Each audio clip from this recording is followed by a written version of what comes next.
super aggressive. So they know what's going on, too. It's a two-way street here. Great point there. But here you go. JT Ginn is on the mound. Game 2 of the 3-game set. It's the Athletics and the Padres. Enjoy this one, and we'll talk to you after the ball game.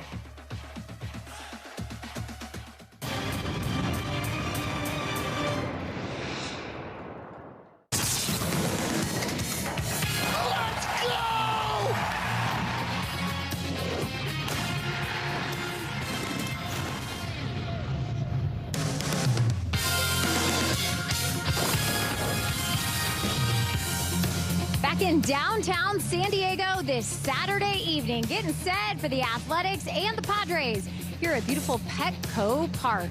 Should be a fun one tonight. Another energetic crowd on hand, and hopefully for the green and gold, a chance to even up the series here. Jenny Kavnar with Dallas Braden. Glad you're along with us, and we're excited because JT Ginn is back on the mound, and as of late, that tends to bring a lot of excitement with it. JT Ginn coming off a career outing. JT Ginn looked like a Looney Tune cartoon, Jenny. He looked like Wile E. Coyote chucking anvils at the Roadrunner. This dude was slinging sinkers all over the place, and it wasn't just the fact that the sinker was as dialed in as it was everything. From A to Z, he was clicking on all cylinders. We've watched JT Ginn grow right before our very eyes, but the fact that he was able to get ahead, stay ahead, garner early contact, he was able to wipe guys out with the same exact pitch that he was getting ahead with, and that right there shows just how much JT Ginn has learned about his arsenal on how to attack the opposition. Dallas has so many favorite sayings, it's hard to pick, but one of them is the anatomy of a long ball. I want to talk about the anatomy of the arm barn, how you put it together.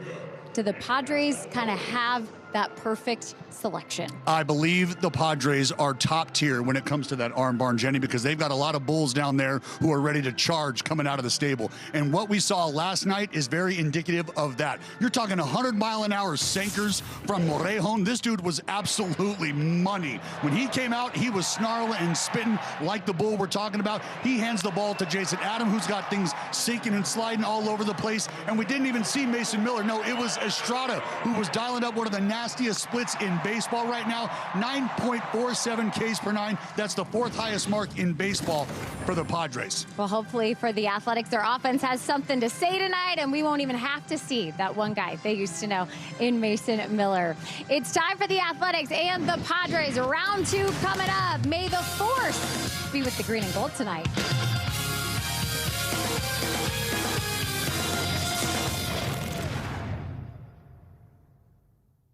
.gov/drugs. A's Baseball is brought to you by Toyota. Class-leading MPG and more hybrid models than any other brand. Toyota, let's go places.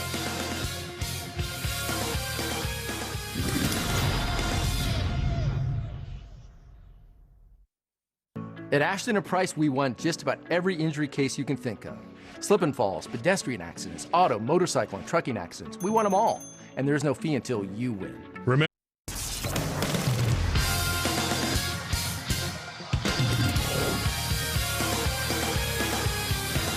Back to baseball tonight here in San Diego at Petco Park, set to be packed once again. It was a sold-out crowd last night. San Diego came away victorious, and now it's time for the Athletics to do what they can do. Get on the board. Let's get you game time weather brought to you by Santa Cruz Beach Boardwalk. 66 degrees, cooled off just a little bit. You see some more clouds in the sky, the marine layer settling in here, but it should provide a nice night for that man, JT Ginn, back on the bump, and we saw what he did earlier this week in Anaheim. He has been absolutely impressive in the month of May, and hope that continues against the San Diego Padres. Padres taking the field right now. And let's take a look at the Athletics lineup brought to you by your Bay Area Chevrolet dealers.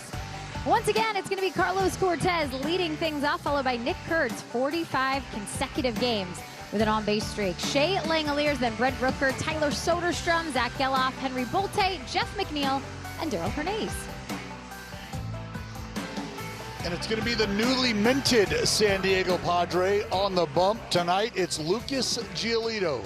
Just a second start of the season for Lucas Giolito, who, if you remember, Jenny, was signed by these Friars towards the middle/end of last month.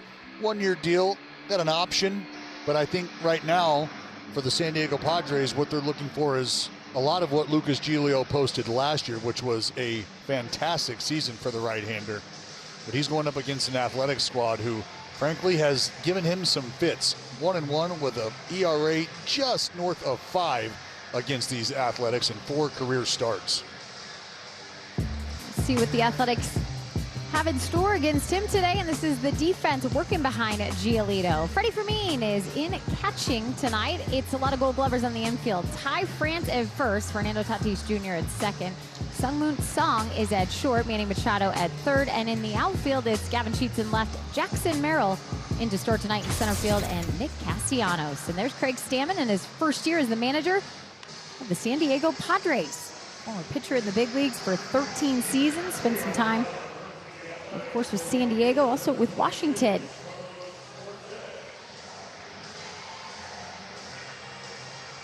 Craig had the boys out before the ball game today. And running some picks, some PFP. I always love to watch that, because not only because of watching the guys move around, but there's some chirping going on amongst the group between the guys who might be a little more athletic than the other fellas. Sure. It also checks the calendar time of the year, right? It's like, oh, we're doing PFPs. Okay, this must be the quarter mark of the season. We'll do this again at the halfway mark. Not that often after spring training. Giolito set to go. And the first pitch to Carlos Cortez, in for a strike.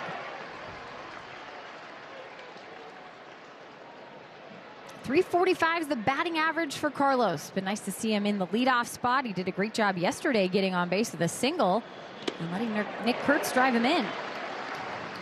Took a look at the umpiring crew.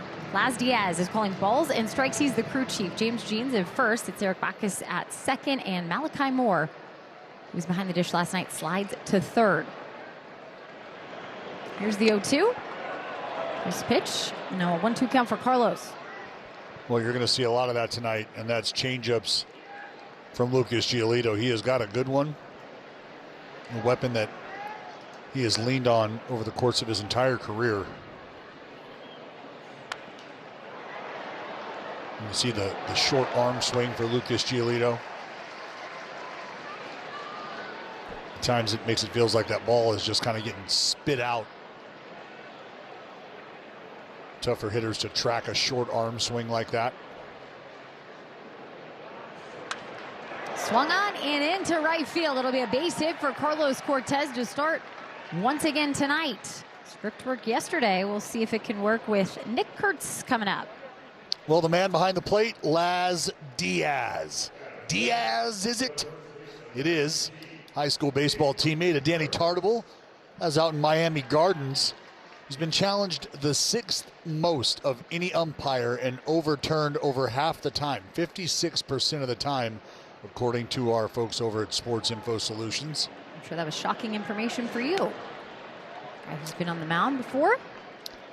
Yeah, you know, sometimes the plate can start to look a little rounder than it really is. There are corners on that plate.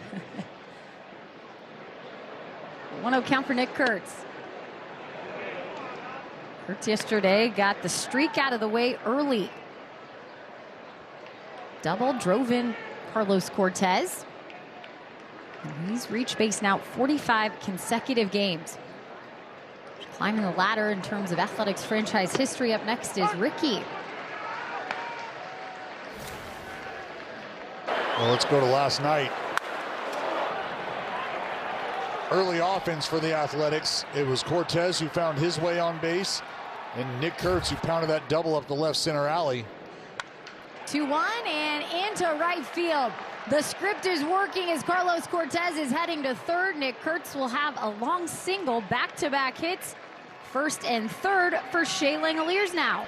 Not a bad mix at the top right now for the Athletics. Cortez and Kurtz just passing the baton back and forth. Got yourself a 90-mile-an-hour fastball. Outer third. Kurtz able to get around it and hammer this thing. Good job by Castellanos to get over there and cut it off and at least hold Nick Kurtz to a single.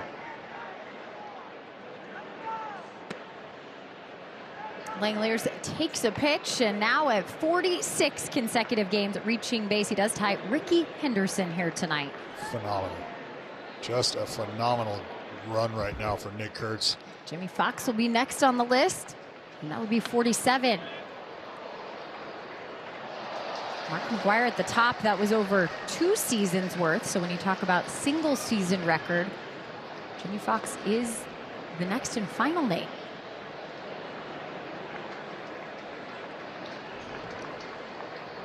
That's some good names in franchise history, right? Oh, it sure is. It sure is. There's the 1-1. Missing low. Advantage Langeliers here. I mean,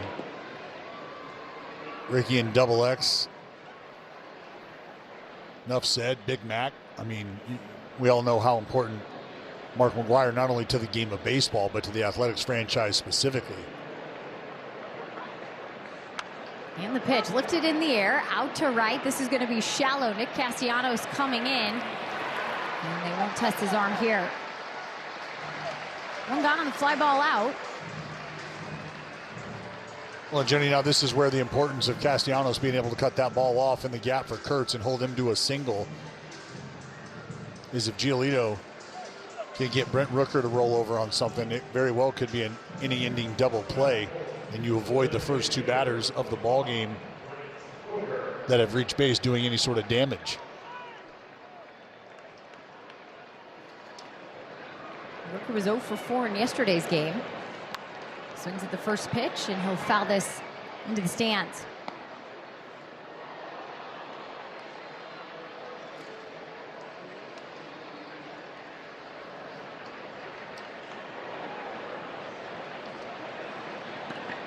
Yesterday was early offense for the Athletics, and the Padres just seemed to have an answer. A lot of long ball answers.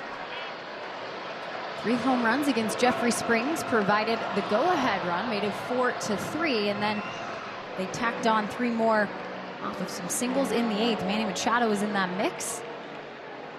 2-run homer in the first for him.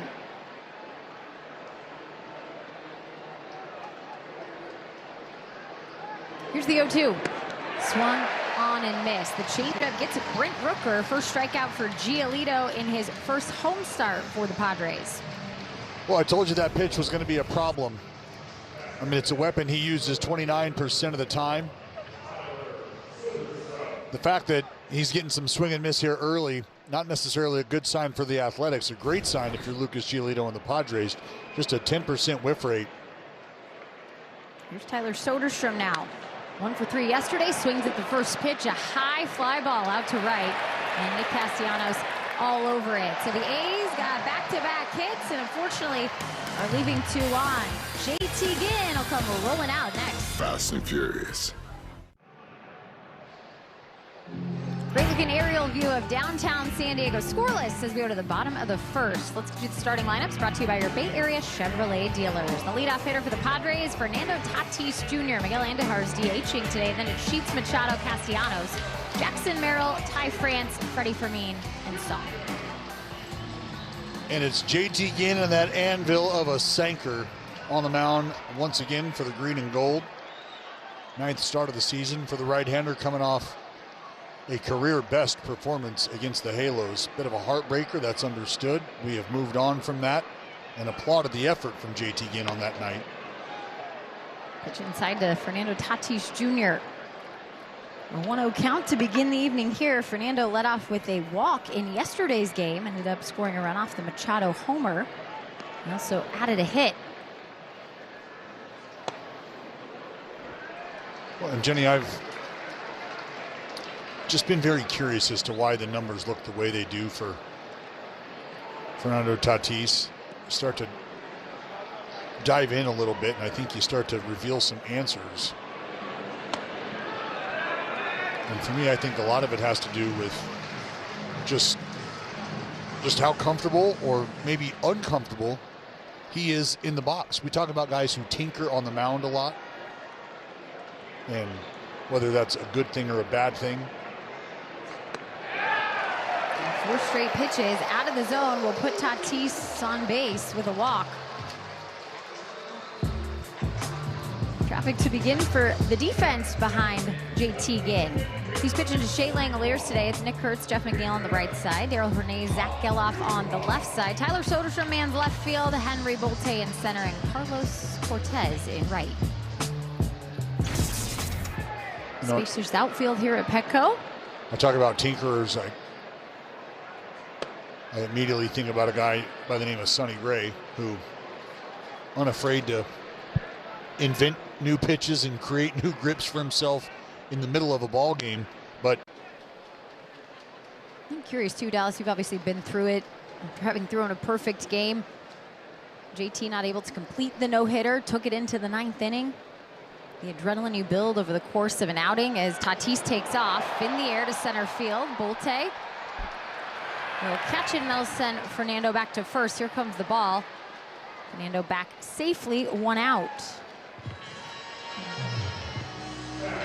So what did you do after your perfect game? Because I've been curious to see how that kind of builds up over the course of the week if you take it into your next start. Well, I was fortunate enough. I mean, I pitched well after that game. I threw a complete game. Oh. against the Angels. Didn't quite work out how I wanted it to. We lost that ball game. Oh man. Thanks to a 3-run bomb off the bat of Hideki Matsui. What is the deal with complete games against the Angels and not winning? Tough. Tough one. But I think, and that's why I think JT Ginn has learned so much from that outing. You know, you learn a lot about how your arsenal plays over the course of an entire ball game. We talk so much about guys being given an opportunity to get through a lineup 3 times, a portion of it for the 4th time, and what that can do for you just from a confidence perspective. No one count to Gavin Sheets. Check swing foul, 0-2. It's been the build for JT Ginn. We saw 8 innings from him at Philadelphia, and then of course he took that home to West Sacramento. A quality start against the St. Louis Cardinals. And the complete game, fortunately the loss to the Angels. Looking to give the Athletics life here in San Diego.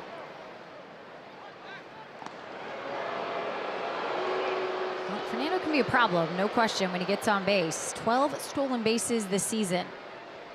That's the high water mark in the clubhouse. Another fella a little lower in this lineup likes to run as well, Jackson Merrill. Very, very close.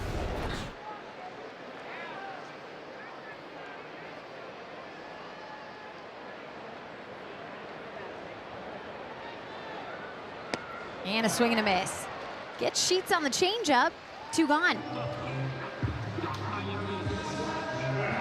Just a great pitch from JT Ginn.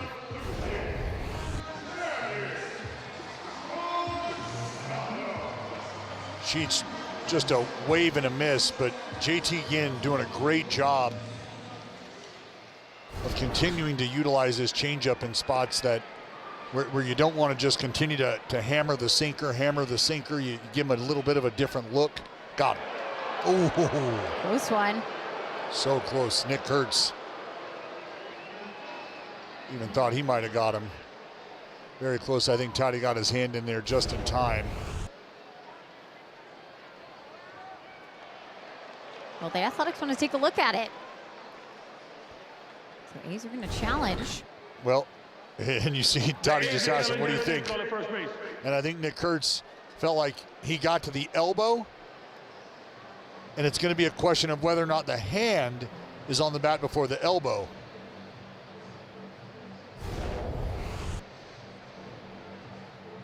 Toddy was leaning just a bit. This might be our best look here. Kurt's doing a great job of clearing that back leg so he can get that swipe tag. Man, it is close. It's just tough to tell without being able to see the hand in the bag.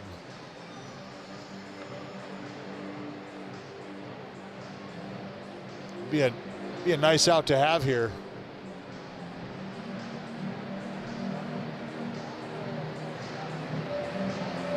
Looking at it again on the big screen there is Fritz and Fernando both admiring their works.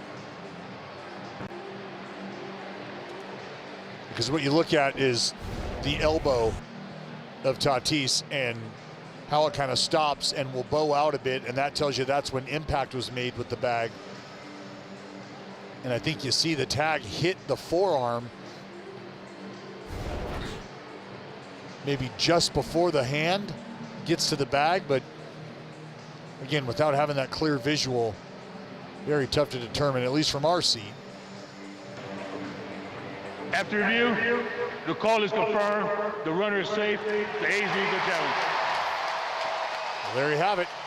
So a first inning challenge lost by the Athletics. We'll see if that comes back in the game. I think, Dallas, again, the call on the field, you have to have conclusive evidence. Probably just didn't have the right angle if they did indeed get him before his hand hit the bag. So back to the business of Machado, trying to get the final out here and keep Fernando on base.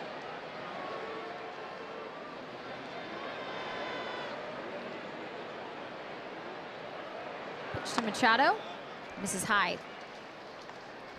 Well, Manny did some damage in last night's ball game. Came early, first inning 2-run shot. Able to climb the ladder right along with Jeffrey Springs, get to a fastball up.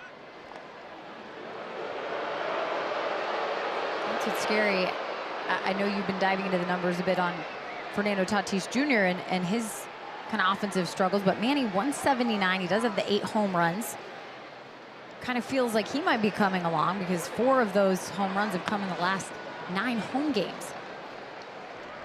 And the offense for the Padres in general has just struggled this year, especially here at Petco, so it's been kind of puzzling. But this is obviously a big piece that they'd be missing if they can get Manny right. Well, not the easiest ballpark to generate power numbers in.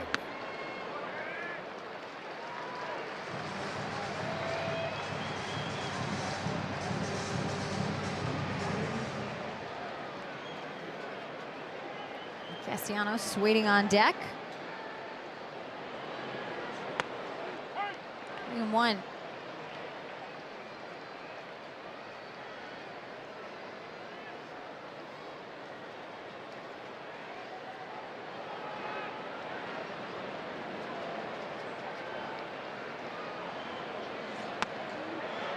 That'll be ball 4.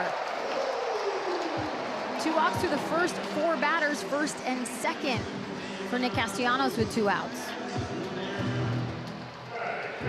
A little difficulty right now staying consistent in the strike zone for JT Ginn.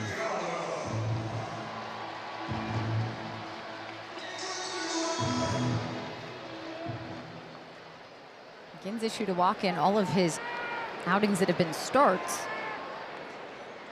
Just 1 though in the last 3, and already 2 here tonight. I think something that you do try to avoid after you have a great outing is going out and putting too much pressure on yourself to be even better than you were. You should tell yourself there was 1 mistake here, 1 mistake there. You start to look at things that you like back instead of maybe focusing on a lot of the positives. 0-2 to Castellanos. A swing and a miss. Got him with the cutter.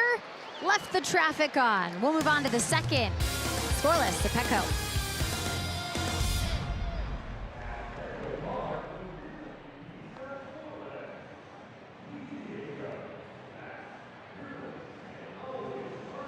Take the A's on the go this season and stream the games on the NBC Sports app, brought to you by Toyota.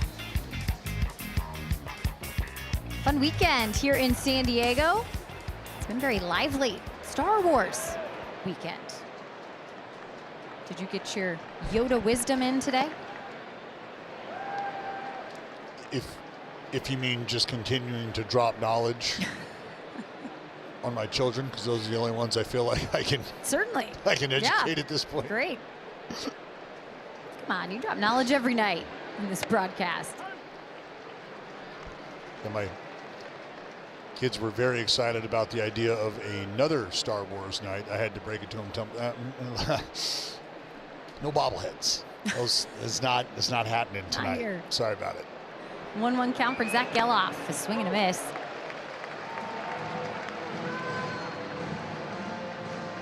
Tell you, Lucas Giolito, I think a lot of folks were surprised. I know I was, that it took as long as it did for Lucas Giolito to find a home, considering the season he put together last year. I mean, it was a fantastic run for Giolito. Felt like he could help pretty much any team. Sometimes it just comes down to an asking price. Sure. You know, but I don't think it was too expensive. I mean, the guy was 10-4, 3.41 ERA. And I think we understand in terms of pitching, you can never have a surplus. I know teams fancy themselves, especially at the beginning of the year, maybe being in better shape than others when it comes to pitching and how much depth you have. Geloff with the dribbler of foul. You know, but team in their division, you can just go out and ask the Los Angeles Dodgers how they feel about pitching, how important it is.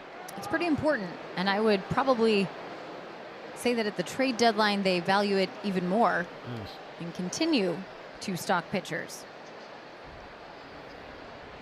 The Padres feel like they got a good one. In his last outing at Seattle, 5 innings for him, gave up 3 earned runs, walked 3, struck out 3. Just 78 pitches there, so you assume the pitch count will continue to build. Could get into the 90s here tonight. Game dependent. Here's the 3-2. Inside, and that's going to be an ABS challenge by Freddie Fermin. Yeah, Fermin likes it. Felt like it was a pretty good pitch. A changeup that started middle, worked in. I mean, that's almost an entire baseball in the strike zone. ABS powered by T-Mobile. Flips the walk to a strikeout. I mean, it's moments like that where you have to truly appreciate. Into the glove of Ty France. Henry Volte retired, so quickly 2 gone. You have to truly appreciate what ABS can do in a moment where you go from having a base runner to having a punch out under your belt. But look at these numbers for Giolito from 2018 to last year. Over 1,000 innings, 3rd in baseball. Over 1,100 strikeouts, 3rd in baseball. He's completed 5 ball games, tied for the 3rd most in baseball. And the 68 wins, tied for 4th in baseball. And as I mentioned last year, a guy won 10 ball games last year with an ERA under 3.5. And for the low price of $3 million, the Friars got a guy who they feel like will truly be able to contribute.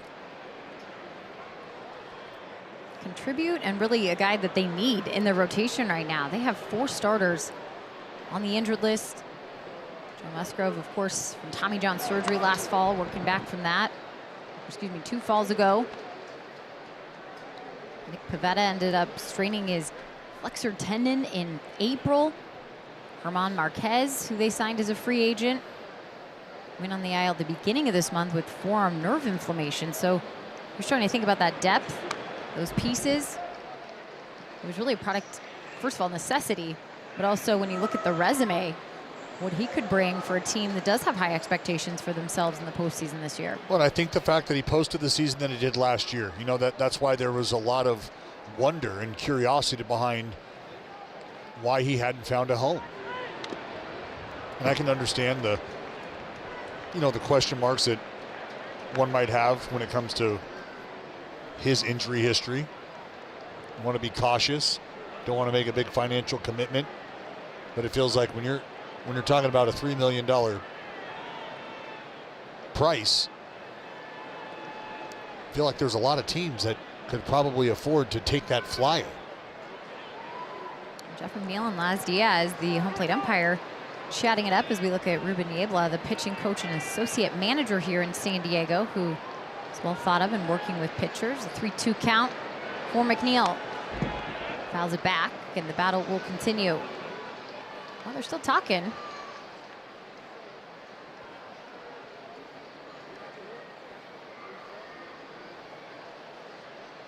But it might be just Jeff McNeil trying to get a feel for the strike zone. And the payoff pitch, take your base. Jeff McNeil will walk on down to first. Will extend the second to the 9-hole hitter, Daryl Hernandez.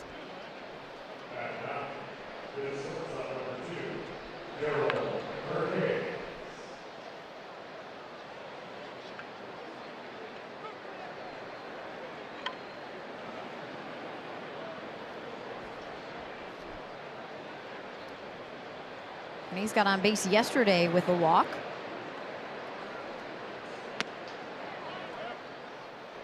Well, not that you're in a hurry to get to this bullpen for the San Diego Padres. We've kind of touched on the weaponry they've got locked and loaded down there. But if you can get that pitch count up for Giolito early, especially in just his second start, I think the sooner the better you can get him out of there. Because when that changeup starts to get dialed in, Giolito can become a problem.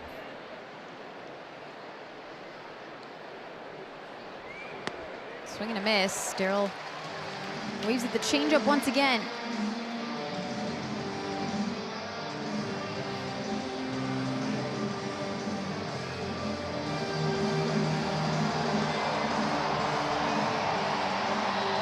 Hard to believe for Lucas Giolito. This is only the second time in his career that he has pitched at Petco Park. Obviously, it'll be his home. He'll get very familiar with it. He's only pitched here one other time before becoming a Padre. Here's the 1-2. Up the middle and into the glove of Fernando Tatis Jr. Shade closer to second base. So one left on. We'll go to the bottom of the second.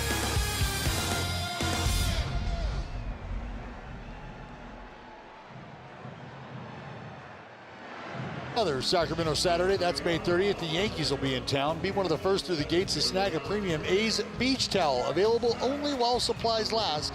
Visit athletics.com/promotions to secure yours today. How about that? Sweet move.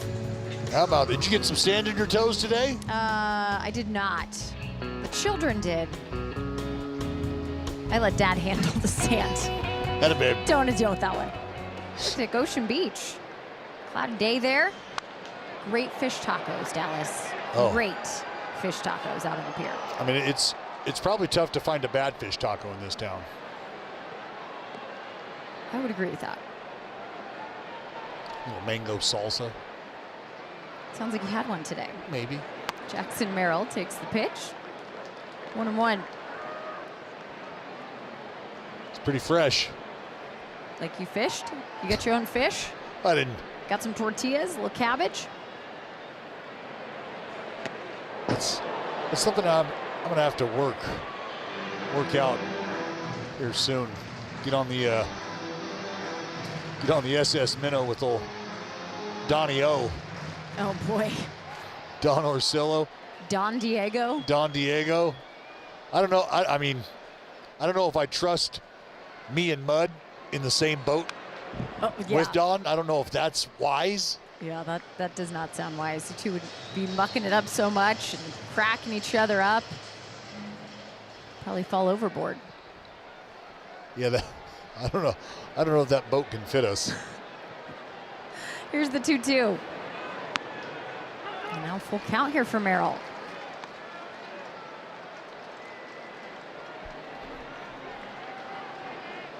Jackson set yesterday in a game against the left-handed pitcher in Jeffrey Springs. And just 203 this season. As you mentioned, he can be a threat in the base path. Lifted in the air deep to left, but that is foul. Well, a guy who can go and get it with the best of them out in center field. And the fact that he has the speed that he possesses, we understand you can't steal first base, though. You got to find your way on. That has been a bit of a struggle. Here's the payoff.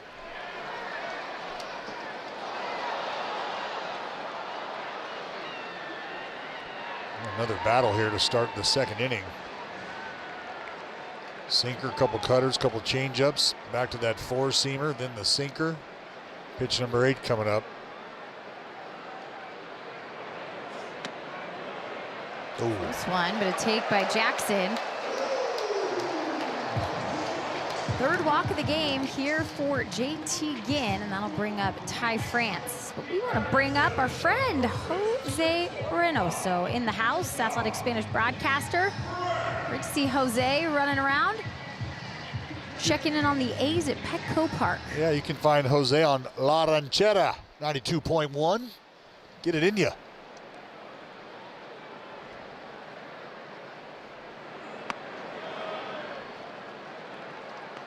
What have you seen so far here with JT Ginn? I know it's well, he's fallen behind. Sample, it's not a small sample per se. I mean, I know that you're talking. It's early in the game, but I think the fact that we are through the portion of the lineup that we are, you've seen a lot of the same, which is 1-0, 2-0 to start the at-bats. Something we did not see in his last outing, and I think very quickly you can start to understand how you can get on a roll quickly based on what we saw unfold against the Angels and how things can kind of trudge along like we're seeing here tonight. Strike against France. That's now 29 pitches, just 14 of those for strikes. So to your point about being outside the zone, that split down the middle, unfortunately, has thrown more balls than strikes tonight.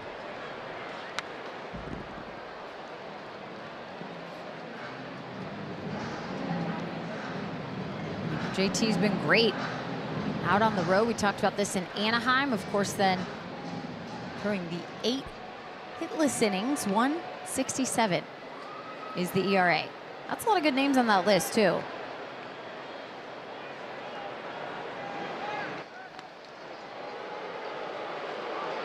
Well, you like to pitch well anywhere. Stands to reason that if you can be a go-to guy on the road, meaning the team has the confidence that every time you take the baseball away from home, they've got a great chance to win a ball game. And taking off is Merrill. He'll have to return to first as France fouled it back. But there's that speed that I think, again, you see Ginn worried about, obviously, checking in on. We saw it with Fernando Tatis Jr. Threat he was at first.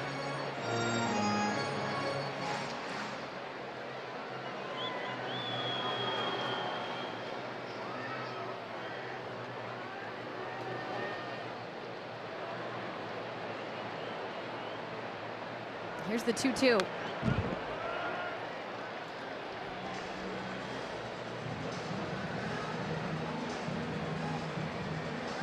A lot of balls falling behind and then the deep counts. And something else we saw was a lot of quick outs last time out.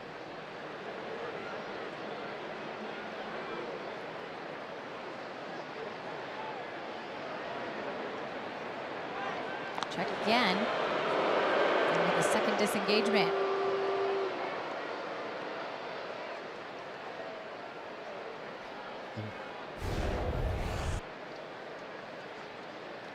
We saw where that front foot was for Jackson Merrill. We'll pay attention to that now, see if he starts to get a little further off. That front foot just about 6 inches or so on the other side of the cut of the grass. Starting to creep out a little more. Leaning. Yep. He's going to take off. In the air and fouled. He'll have to return again. So now Merrill's trying to get his steps in here tonight.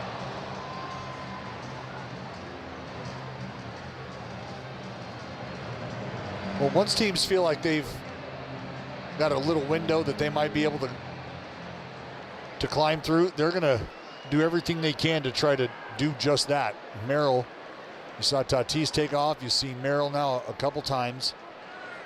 Taking off again, another foul ball.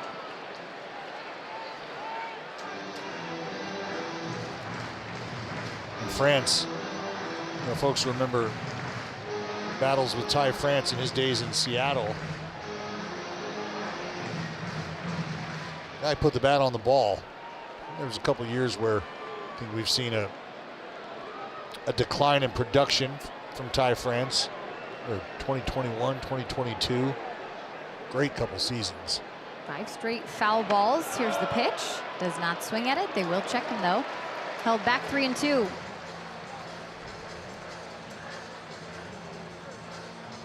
end up being a double-digit at bat here as pitch 10 will be on its way. Freddie Fermin waits on deck.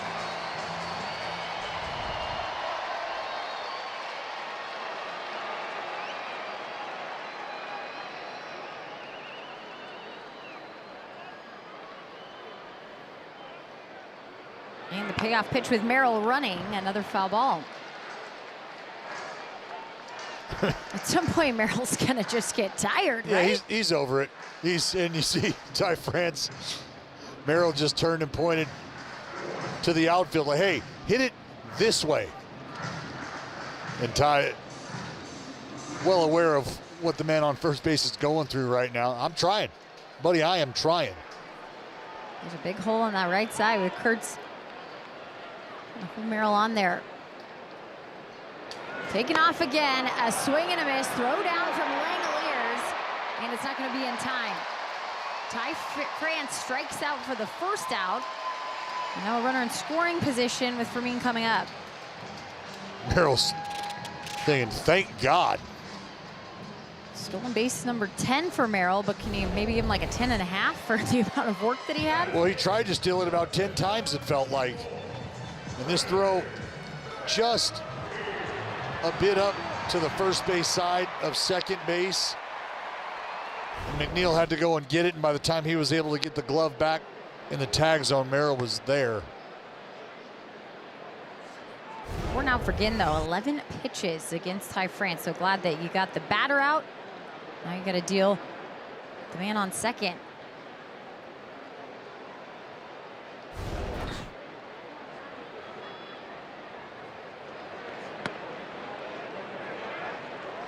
Two and 0 to Fermin. Now 39 pitches for JT Ginn. That's what it took him to get through 4 innings of work against Anaheim. So again, not comparing start to start, but just again the efficiency of that outing.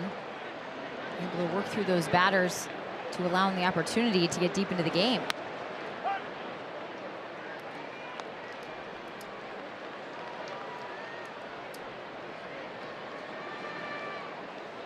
Being traded over from Kansas City last year to help the Padres.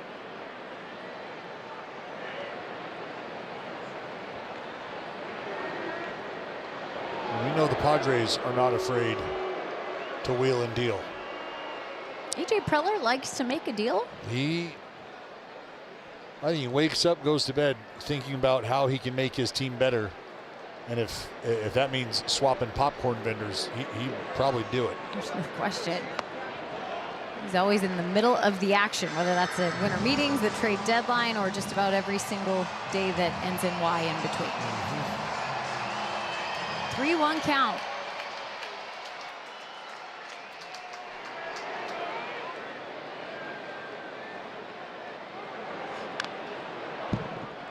Another full count here after the foul ball. Well, that's where you see a pitch count really start to ratchet up. You fall behind early, and then you have hitters start to chip away at you.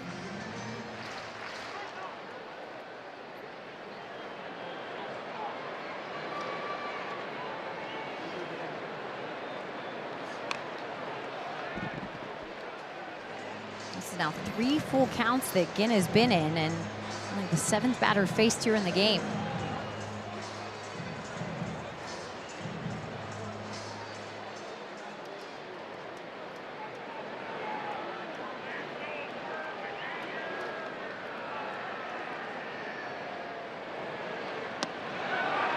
Missing low. It'll put Fermin on 4 walks. And that's how all the base runners have been on the path. And that'll bring out pitching coach Scott Emerson. This meeting on the mound brought to you by the injury attorneys of Ashton and Price. And I mean, there's a couple different things that are happening right now. Number one, it's been a couple of bats back to back that have gone a little longer than you'd like. But the fact that JT Ginn now with another base runner here, and Scott Emerson just trying to, if he can, get JT Ginn back online. At times you see something from the dugout mechanically that you hope you're able to make an adjustment with in real time. And JT, I think, maybe just a little quick. When we start talking about the front side, you start to bail a little early and you're not quite finishing, meaning the release out front is starting to vary. You find yourself under the baseball. This will bring up Sung-Moon Song, and he will take a pitch low, 1-0. So like even that pitch there, maybe just much better finish than some of the stuff that we've seen kind of run out, flatten out a bit. Just a few starts ago, the beginning of May, that we saw JT Ginn issue 5 walks. That was against Cleveland back at home.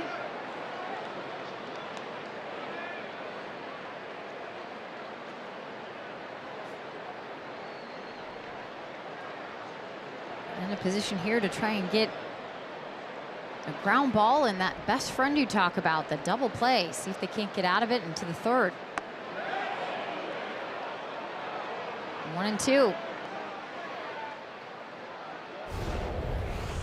Take a peek from the side here.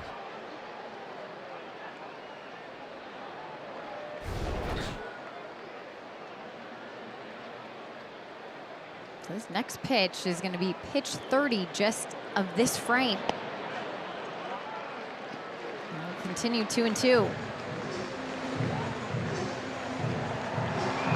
approaching 50 total pitches in the ball game here.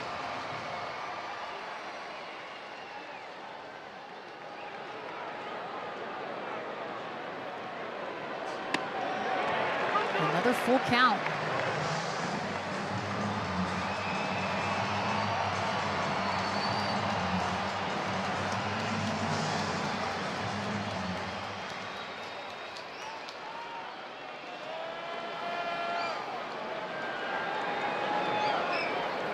Payoff to Song, and it's going to be a foul ball down the first baseline.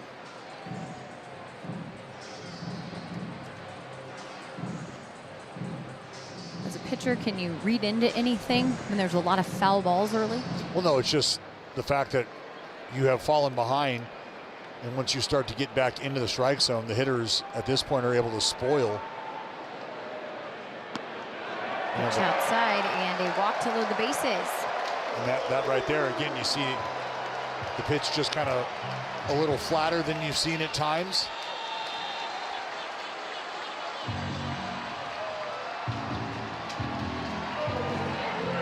This ties a career high now with 5 walks. He's done it 3 times in his career, has JT Ginn, and you're starting to see some action. Jose Suarez, who was in the game yesterday, up and working.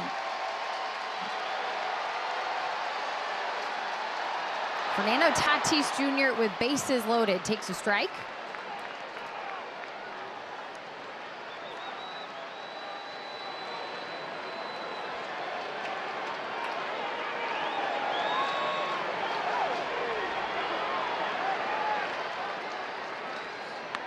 And that's going to hit him. So JT was the first run in off a hit by pitch. And Fernando clearly in some pain.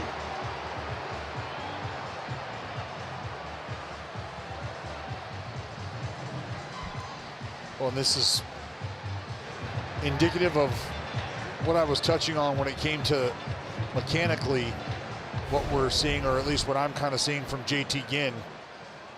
You see that front side right there is just start to bail, just start to fly open a little quicker than we've seen at times. And what happens is you fly open, the arm drops, the elbow drops, and a low elbow means high strikes, if there's strikes at all.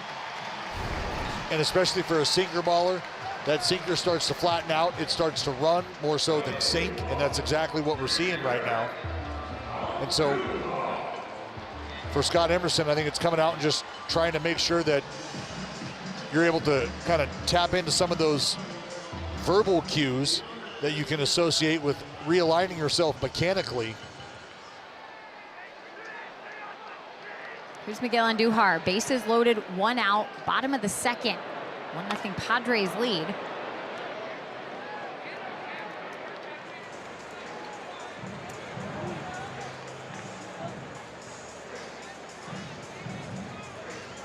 You know, it's something I'm not sure if it was discussed or not, but I know something that I did.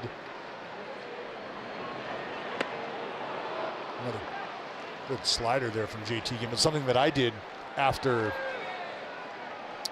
throwing a complete game. You finish a ball game, finish a game that you start. The next week's bullpens were spent really kind of focusing out of the stretch. And the reason is if you've thrown a complete game, there's a good chance that you've done a lot of work and made a lot of pitches in a comfortable situation, which is limited traffic, if much traffic at all, right? And so one way to get yourself back to being used to being in the stretch is being able to throw your bullpen from that position. 0-2 reached for a dribbler, and JT's gonna have to feel that he goes home. They get the out there. Well, that's a heck of a play from JT Ginn. At the end of the day, JT Ginn's a great athlete. He's an athlete who finds himself on the mound pitching in the big leagues. And JT gonna bounce here after finishing on the first base side. Little bare hand, underhand sling over to Langoliers. Does a nice job of keeping his foot on the plate. And they're able to get Fermin at home. That's a great effort by the pitcher. Athlete. That's right. It'll bring up the left-handed hitter, and Gavin Sheets now. There's the pitch. And misses low. That is the 40th pitch of the inning. Now let's see, look at no hits from the Padres. Lots of traffic. Well, no hits. They've had 6 base runners.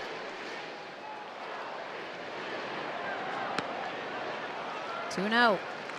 And again, you just see everything missing arm side right now. And for JT, it's, I think, about just trying to get out of this inning, having minimized the damage, all things considered, and being able to realign yourself.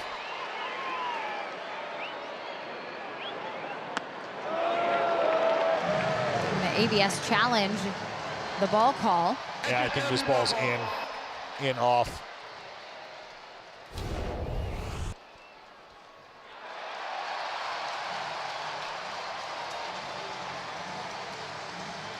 So the Athletics losing one of their challenges. They'll have one remaining here in the game. Bottom of the second. I mean, you don't blame Langoliers on that. You see a close pitch, you're trying to give your pitcher some confidence. Fortunately, though, it's a 3-0 count now for Gavin Sheets with bases loaded. Taking all the way, get the strike. Well, pretty important pitch here for JT Ginn. JT does have 3 strikeouts.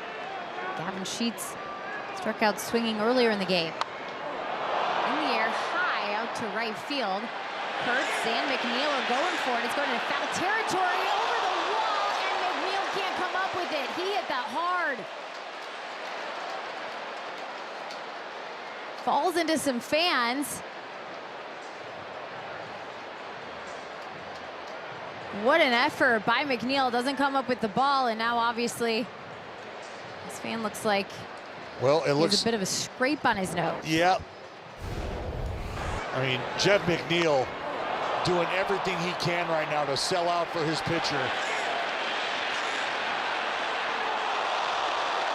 And unfortunately, that wall just came into play about thigh high. It's going to clear out McNeil, and now watch the foot of McNeil catch the fan right there in the nose. Man.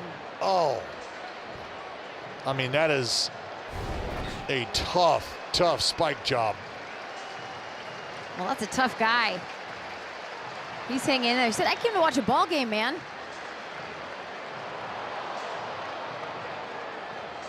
Man, McNeil with a thumbs up. He's okay. Oh. But I mean, that is full force. The lower half of McNeil swung over the railing. I mean, he looks like he was in a 12-round heavyweight bout.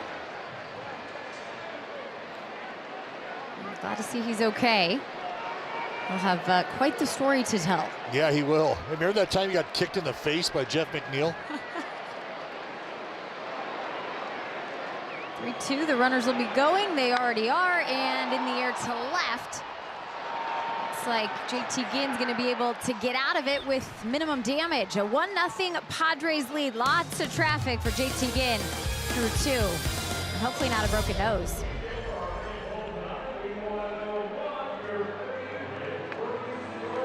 Never gets caught looking. Xfinity Internet keeps you in the game at one price for 5 years and allows you to get online in minutes with same-day Wi-Fi. Xfinity, imagine that.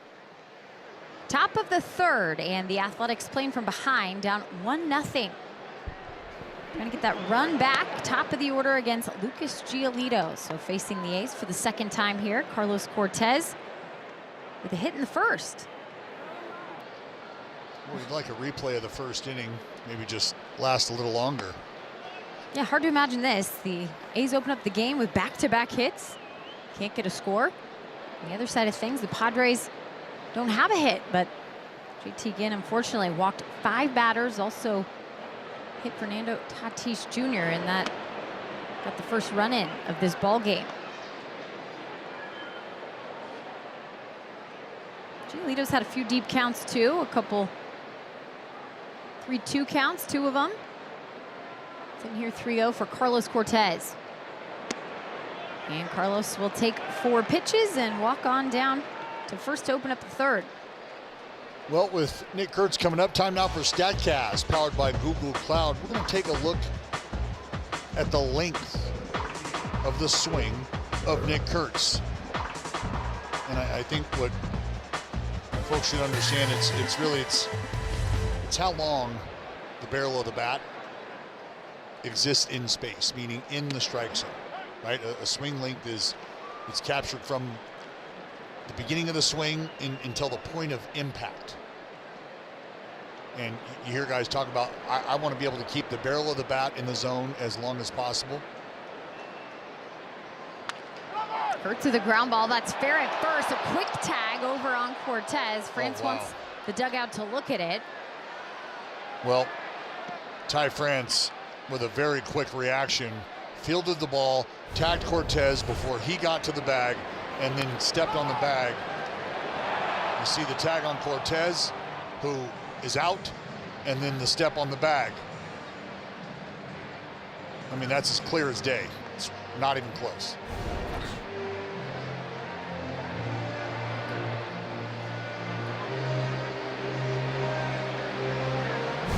Greg Stamina Company looking on, but I mean, you'll watch the tag hit Cortez right in his belt. See you later, you're out. And now I'm going to step on the bag for the force. And you, Nick Kurtz, are out.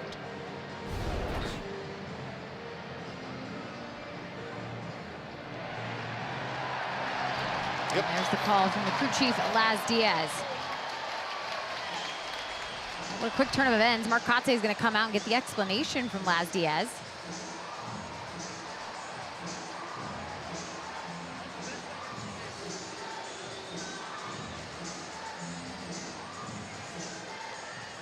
I think right now what Kotz is asking is, well, if you didn't see it, he didn't see it,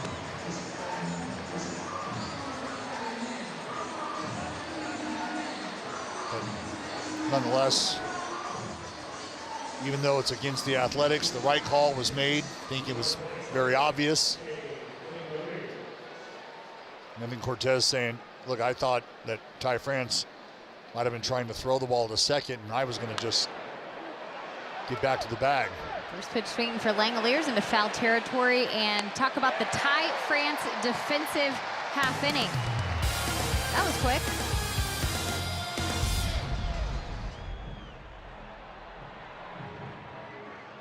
Memorial Day as we honor our heroes at the ballpark. Be here early to grab a camo hat presented by Budweiser and a camo rally towel for the rest of the fam. Let's fill the stands with green and gold as we salute those who serve. Don't wait. Get your tickets right now at athletics.com/promotions. We'll see you at the ballpark. Gotta love a Memorial Day night game. Memorial Day barbecue, hang out at the pool. Yeah, go float the river. I know Jenny, for the folks who have grown up in Northern California and grown up in the Sacramento area, floating the river, always a good time. Tegan trying to get back to work and getting ahead. Really in the count here to Manny Machado, a good sign.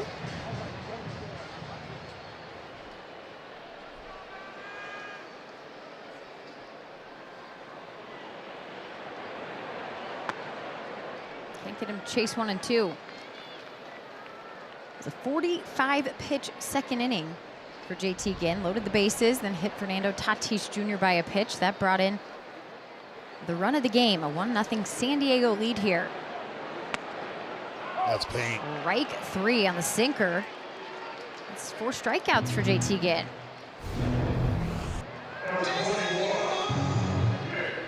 Well, and I think you can see the difference there on this pitch. JT Ginn able to drive this pitch to the glove side. And maybe that's something that'll help him get online, is being able to drive the fastball to the glove side. It's just a way to maybe try to self-correct in real time. Because at times, you know, with great arm side life on the baseball, like JT Ginn has in the sinker, when I say lazy, I don't mean lazy like he's not trying, but at times you get very comfortable with knowing that you've got ridiculous movement that way, and you cannot quite emphasize finishing the ball the way you really need to, because you know that movement, or you're banking on that movement just being there. So one of the adjustments you can make is forcing yourself to now drive the pitch, drive the baseball to the glove side to get you lined up or realigned mechanically. It's been the slider that's gotten JT Ginn back into this count against Castellanos. Here's the 1-2.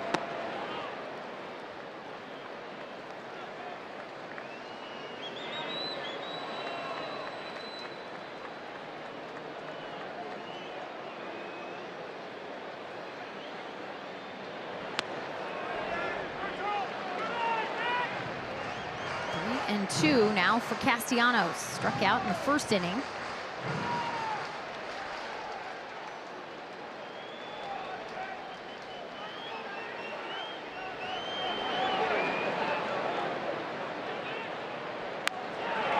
And the payoff missing.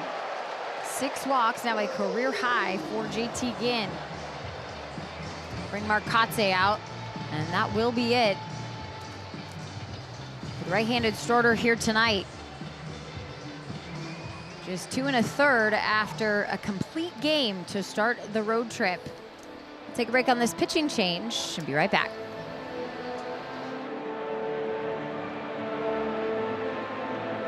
Union. Go to NBCSportsCalifornia.com/AST to check out Matt Hoffman of Redwood Continuation High School in Castro Valley, as well as other finalists, and vote for your all-star teacher. The grand prize winning teacher school received $30,000. Vote now. Well, here at Petco Park, it's a 1-0 lead for the Padres. Bottom of the third, 1 on and 1 out, and a pitching change for the Athletics. It was not JT Ginn's night. Out of the zone, deep in counts, and unfortunately, Dallas, a lot of walks. Well, 73 total pitches, Jenny. 37 of those came in the 6 walks for JT Ginn. And that's always something you try to avoid, but you can see just how impactful not only elongated at bats are, but bats that end up in walks. It takes at least 4 pitches to issue a walk, and when you have guys chipping away at you, you see that pitch count start to climb, and climb quickly. And it can always help the momentum when those at-bats that do start to get to the 6, 7, 8 pitch variety end in outs, but when they result in base runners, it's just all the more taxing. Called strike against Jackson Merrill, so Jose Suarez will be tasked here to get through the third and possibly more.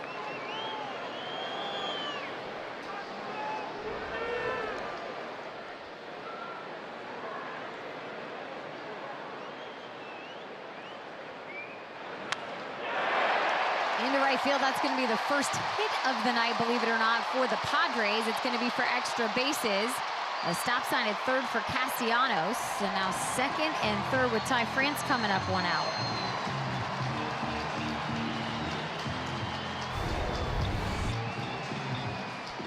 Well, Suarez going to start his night against lefty Merrill, who able to cover a fastball in, probably in off the plate.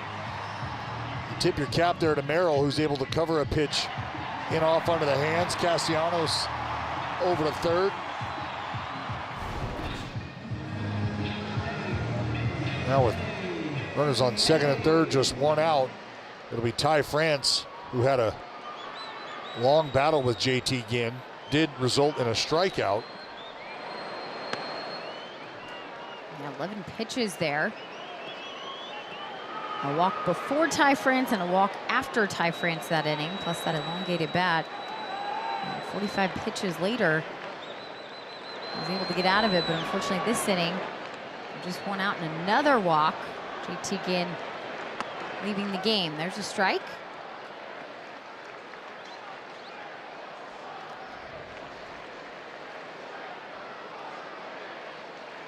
I'm sure a helpless and frustrating feeling from the last 3 starts that Ginn had.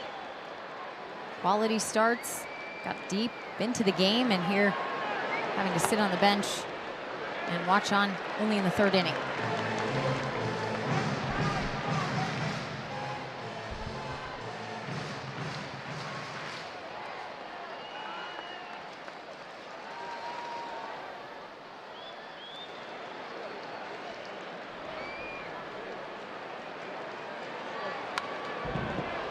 Two and two now. Well, Ty France is a guy who, throughout the course of his career, has done a nice job of being able to put the ball in play. He's only punched out 100 times in a season, 3 times over his 8-year career.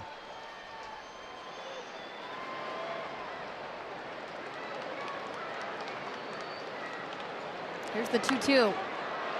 Chopper back up the middle. Hernandez will field it over to first, and the run coming in will make it a 2-0 Padres lead with 2 outs.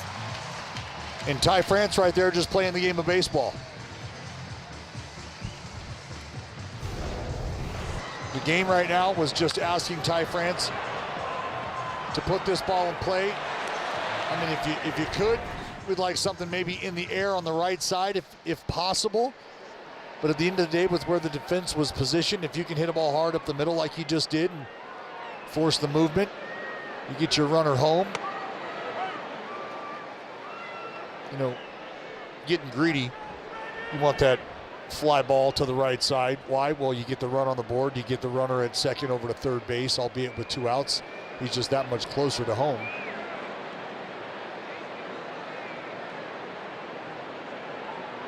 Suarez checks on Merrill, delivers, and it's high, 1-1.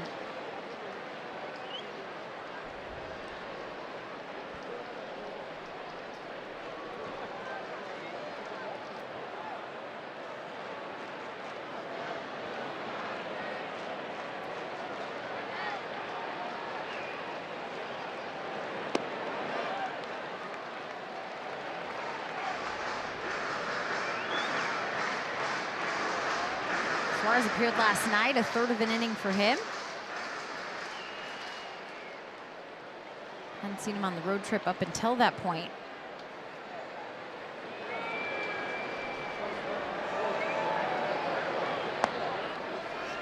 Three and 1 now.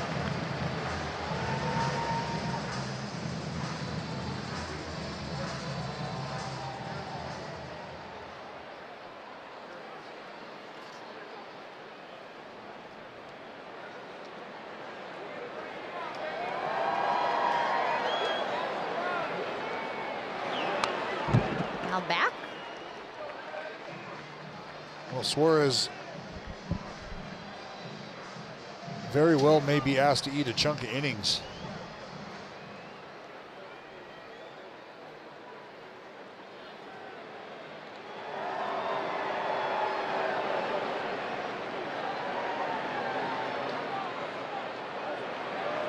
Here's the 3-2. Misses and a walk for Freddie Fermin. That's how he's gotten on base both times tonight. And it will extend the third to Song coming up. And that's now 7 walks. And with the hit batter, 8 base runners via free pass. It's tough. It's tough for a team that dealt with a lot of walk issues early in the season. Sorted them out here through the month of May and really biting them big here in game 2 against the Padres.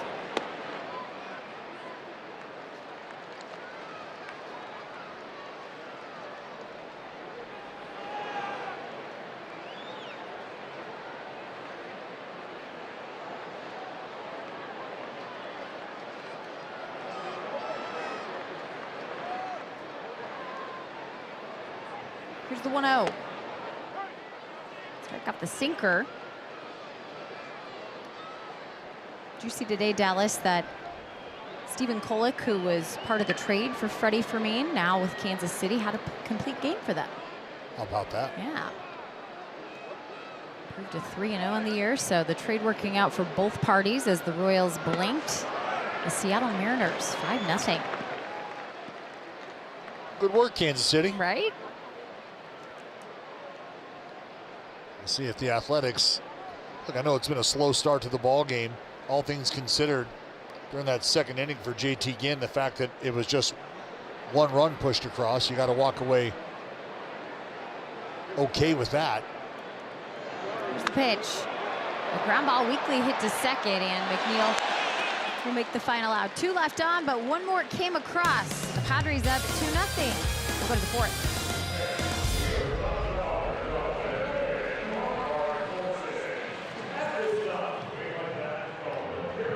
From the latest in weather to updates on what's happening in your community, join Telemundo every weekend to stay connected in Espanol. The dirt cam showing off the grounds crew working hard here at Petco, changing out the bases. Get ready to roll for the 4th, a 2-0 San Diego lead. You see just 1 hit for them. Love the dirt cam. Love the dirt right? cam. Well, back to Lucas Giolito here. It'll be Brent Rooker, Tyler Soderstrom, Zach Geloff. It's interesting, I think, Dallas, when you talk about pitchers and up downs. Giolito, just his 2nd start of the season. He's had a couple bottom half of the innings to sit through. Some lengthy ones with lots of pitches from the A staff. There's always different ways that you're able to keep yourself active, keep yourself ready to roll. Even after long innings, you got to find different ways to get the body moving, especially after you've had a mound meeting. Maybe it's a mound meeting and a pitching change, and even after the change, the inning persists. You know, we would get up, we had a 2-out stretch routine that you would implement and start to go through.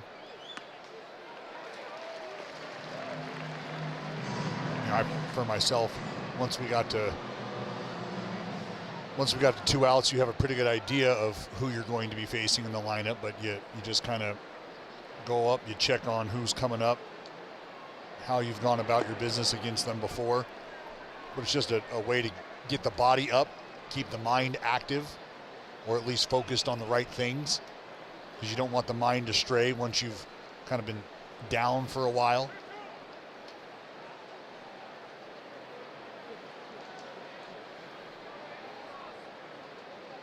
Has Rooker in a full count. A walk for Rooker. Well, now let's get a word from Tri-Counties Bank. We've been providing big bank lending power and high-tech service throughout California for over 50 years. But we're still the locals down the street, no matter where your street may be. Tri-Counties Bank, California's local bank. Got to bring up Tyler Soderstrom. Nobody out, 1 on. Giolito at 50 pitches, 51 coming. Sodi laid off, 1-0.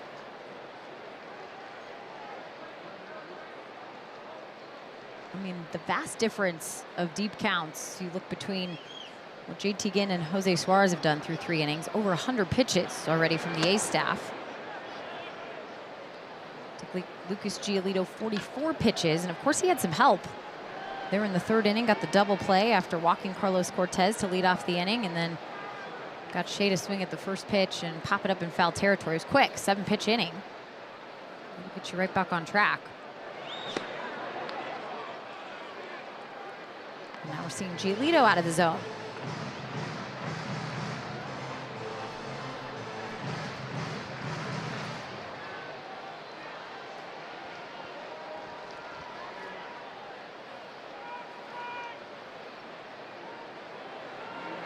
To Soderstrom. Take a strike.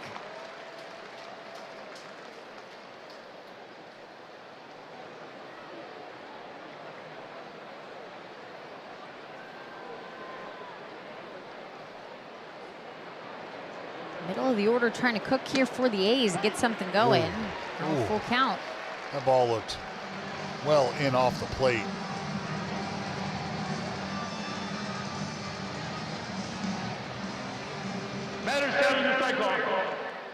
Tyler's trying to get in his ABS. Well, Laz Diaz popped out and said that Tyler Soderstrom had challenged the call. We didn't see a helmet tap. So Sodi walks 1st and 2nd. We didn't see a helmet tap, but you can verbally ask for the ABS. And so if Sodi did that, he was just reminding Laz they didn't hear him. Favors the A's. 2 on, nobody out. Here's Geloff.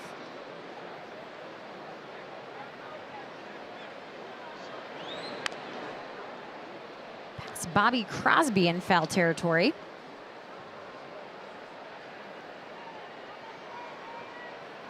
Bobby's staying in his box.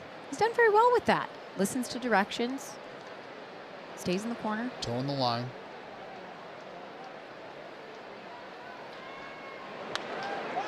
Popped up on the infield. It's actually going to head towards shallow right now. Tatis with the catch, 1 out.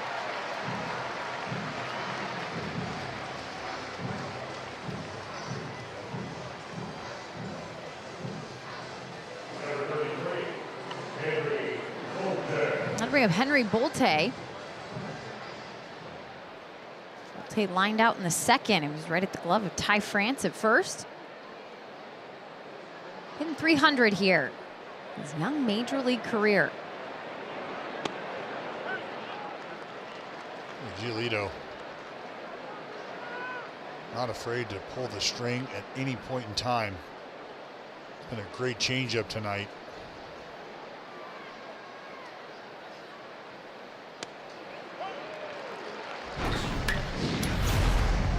Well, last night against Walker Buehler, hit an absolute missile right back up the middle that would score Zach Geloff.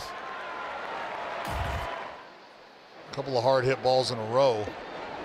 That bounces away from Fermin, and up 90 feet, Rooker and Soderstrom will go 2nd and 3rd here. Well, ball squirted far away enough from Fermin. Both runners able to move up. The changeup he just tries to smother. It's like it kind of kicks off the heel of the glove. It'll go down as a wild pitch. 2 in scoring position for Henry Bolte.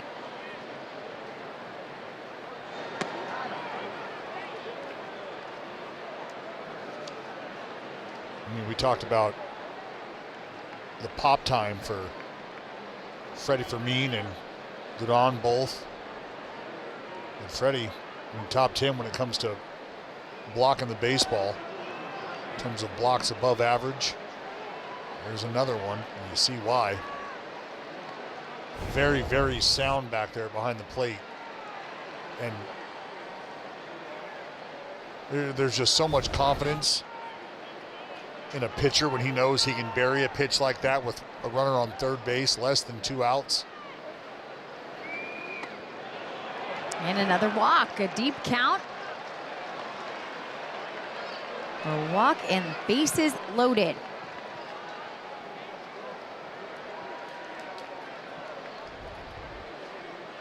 This will bring out Ruben Niebla.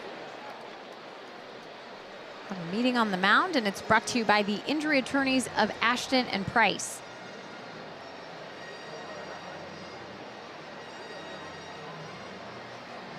Well, the last thing you want to see if you're the Padres, and I know Giolito feels this way, is scoring opportunities present themselves for the Athletics after you've been able to get into the bullpen for the A's as early as you have in this ball game.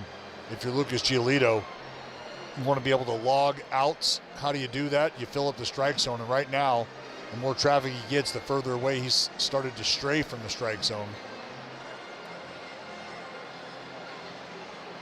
Huge chance here for Jeff McNeil to cash in. A's 0 for 4 with runners in scoring position tonight. 1 for 12 in the series. Yesterday, they just couldn't get the big hit in the late innings to try and get back in the game and take the lead.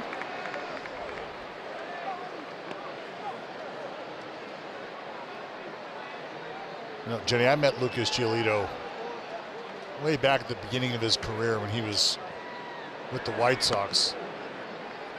He just moved over to the White Sox from the Nats, but in a very joking manner. Before we sat down for our interview, you know, just kind of asking some questions and talking about how his career was unfolding. I jokingly said to him, you know, I love your stuff. I love your arsenal. I'm a huge fan of the fact that you use the changeup the way you do. I got a thought, though. If you don't walk more people than anybody in the league and you don't give up more runs than anybody in the league, I think you're going to be a really good pitcher. And great advice. And he kind of chuckled. And, you know, the take home there, which he totally understood, was, look, I hate the fact that I was as wild and as erratic as I was. I understand, you know, how often I'm putting myself behind the 8 ball, but how much stress I'm putting on the bullpen when you go out there and you walk guys like that. And, well, what do? After giving up more earned runs than anybody and walking more hitters than anybody in baseball in 2018, he put together an all-star campaign in 2019, dialed up 3 complete games, a couple shutouts, finished just outside of the top 5 in the Cy Young conversation, 6th. Yeah, he flipped the script. Totally different picture. Just foul for McNeil, and that's in the same vicinity that McNeil's cleat caught a fan. Well, I feel like that guy might be due a baseball at least.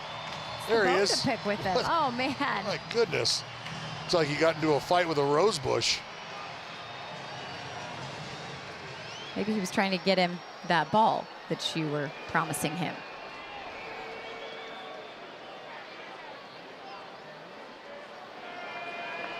Three-two count with bases loaded here.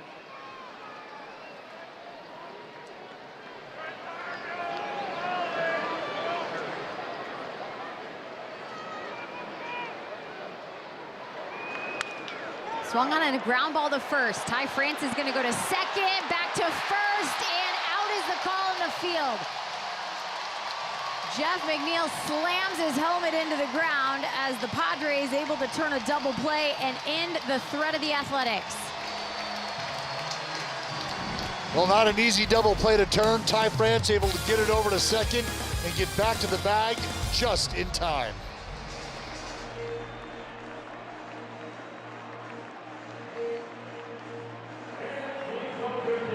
For only $19 and a penny, you can secure priority access to the 2028 season.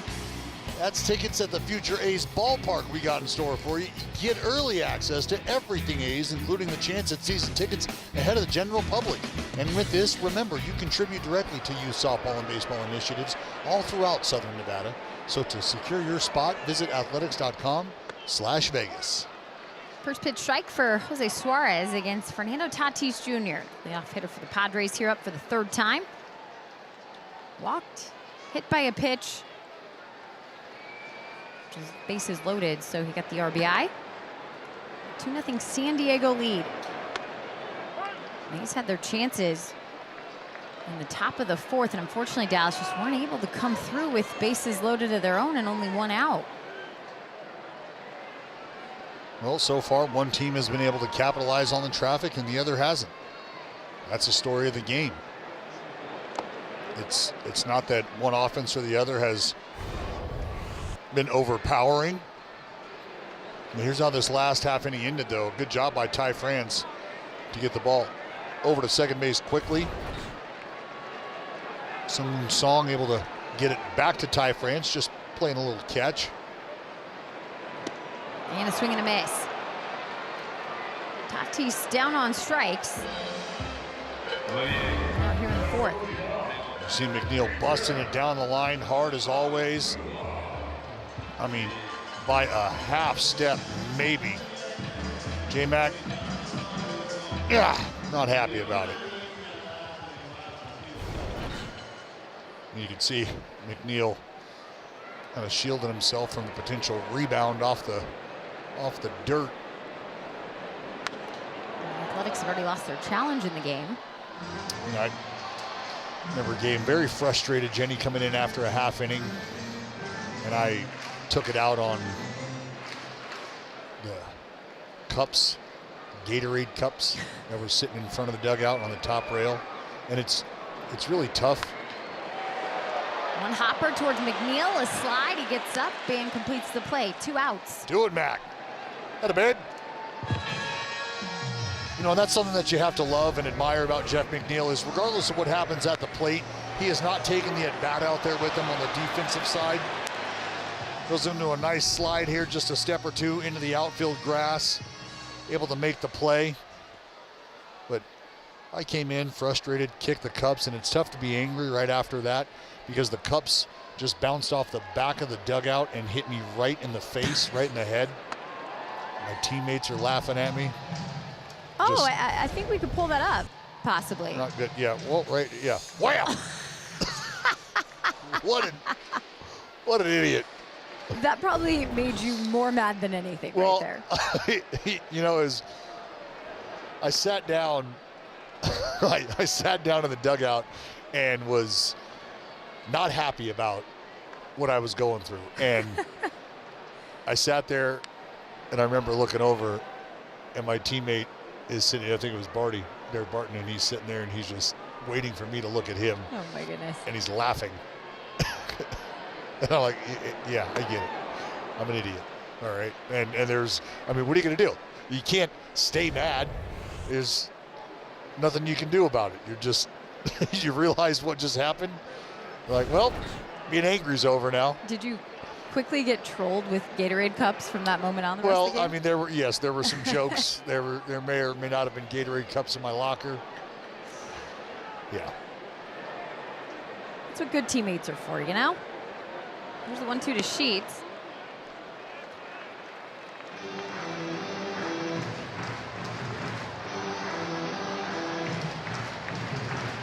Well, interesting to note is we're in the fourth here. The Athletics do have a TBD listed as a starter tomorrow. It would be the spot for Jacob Lopez. So Mark Kotze said he would announce that after the game today, depending on what transpired.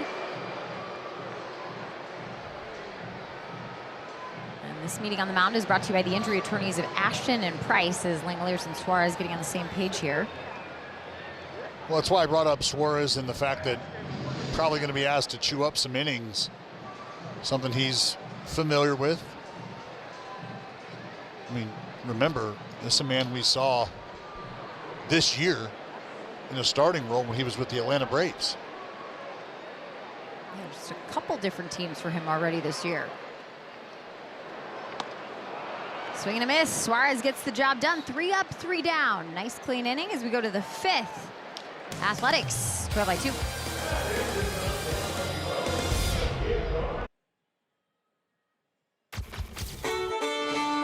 The upcoming schedule is brought to you by Service Champions. Next week, it'll be the Seattle Mariners coming to town, starting with a night game on Memorial Day, and then the New York Yankees for the weekend before the next road trip to the Midwest, Chicago, and down to Texas against the Astros. So I just want to put a bow on that story I was telling for the kids at home who may be watching. Talking to you, Callan. Don't go kicking Gatorade cups, all We're right? getting some texts there like, hey, can you tell my kid who loves you and wants to be like you to not do what you just did? 1-1 count here for Daryl Hernandez. Over 70 pitches now for Lucas Giolito. Again, that pitch count 78, his first start for the Padres at Seattle.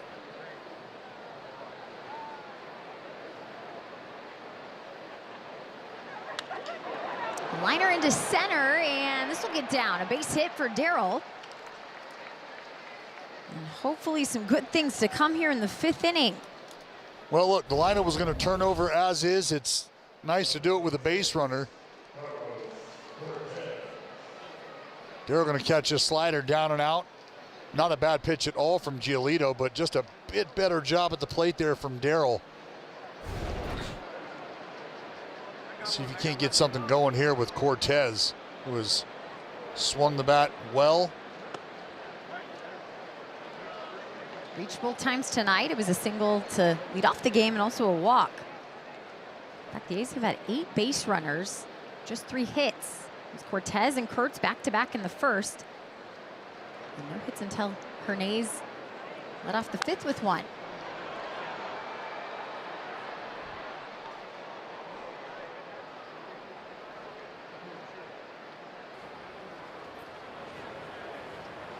Get some action in that Friar bullpen.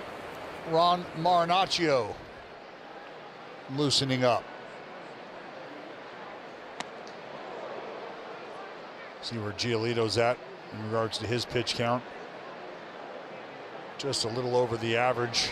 It would take you to get through 5 or so. And understanding just the second start for Giolito here.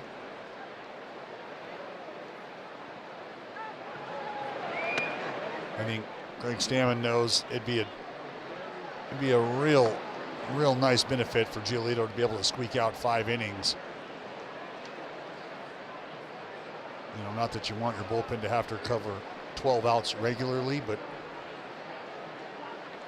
I think in this instance, all things considered, and with the bullpen that you have down there, if you're Stammen, you're okay with it from time to time. Right to the glove of Ty France, and he doubles off Hernandez. I mean, Ty France is in the middle of this game. 2 unassisted double plays from Ty France. Right place, right time, blow your bubble. Because he just bursted the bubble of the Athletics for the 2nd time tonight. Just a liner and a step on the bag, and that's 2 outs. Remember, it was Cortez who was tagged at first base, and then Kurtz who was forced out.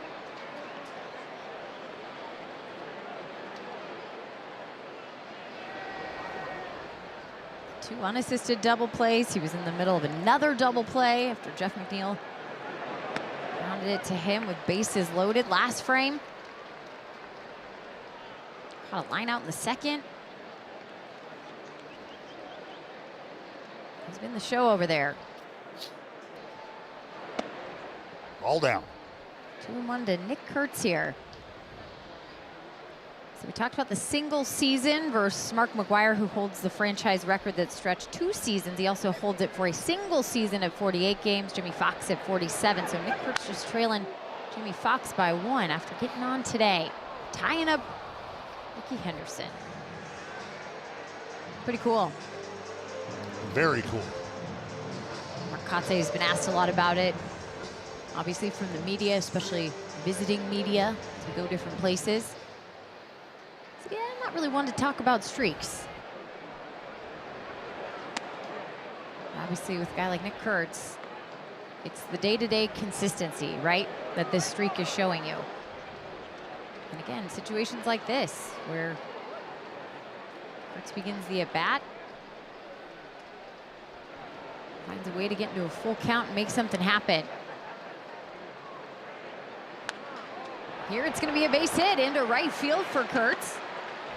A multi-hit evening here in San Diego. Well, it didn't take long after the adjustment was made from Nick Kurtz. And I'll go back to it.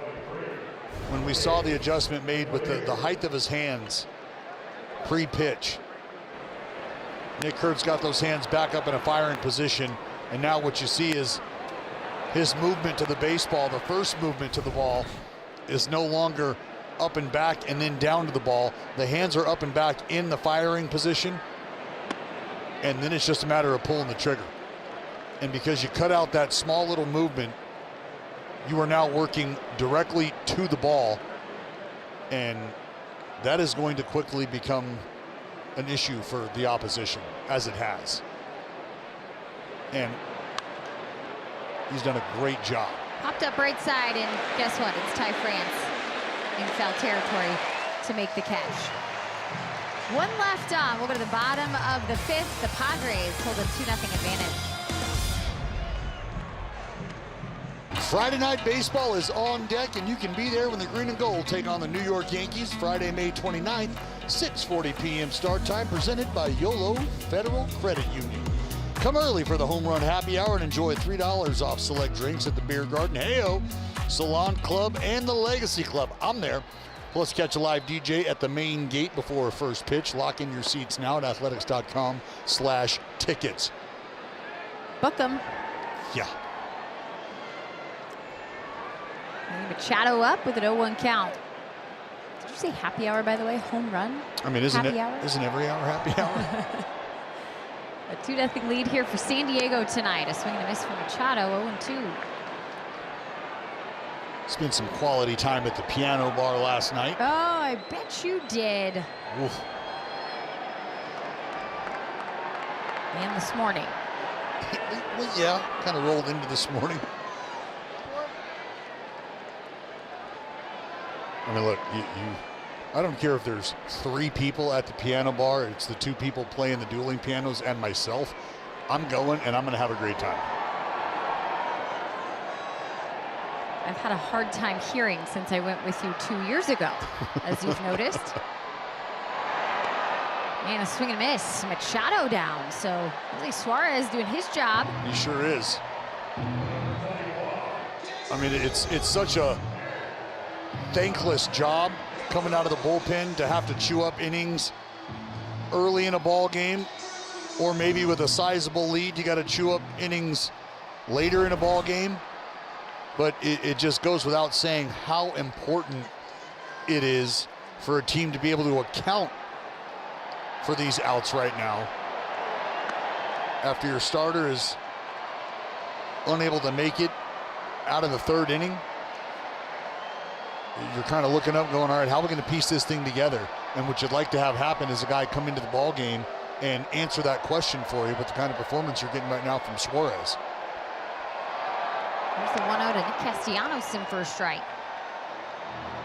You mentioned that start that Suarez had this year when he was with the Atlanta Braves against the Athletics. In that game, he went 3 2/3 off 66 pitches, but that was back at the end of March. In the air to left and foul.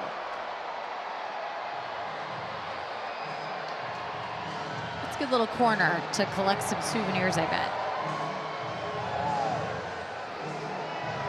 Yeah, you might be thinking about wearing a football helmet if you're sitting down there, or over here on the right side. Catch a stray cleat. Yeah, you gotta be careful down there. The other way and foul.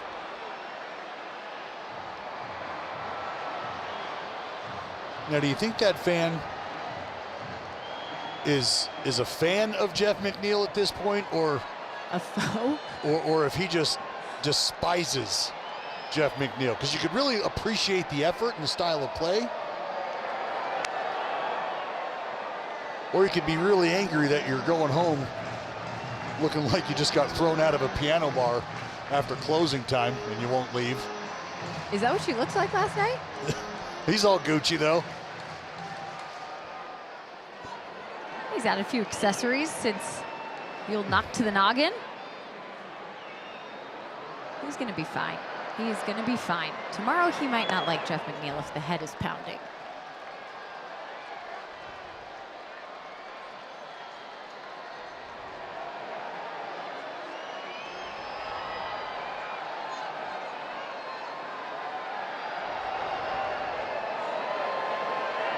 2-2 to Castellanos.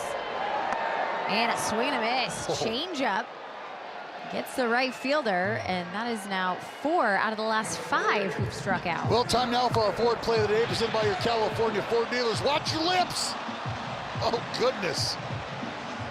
Jeff McNeil headlong into the stands, going to drop a big boot on an unsuspecting fan. See McNeil checking on him. You all right? You don't look all right, but sure. Hang in there. We'll get you a cookie sent over. Pitch outside to Jackson Merrill. He had the accessories on. We just didn't notice them after the cut because they all came off via the cleat.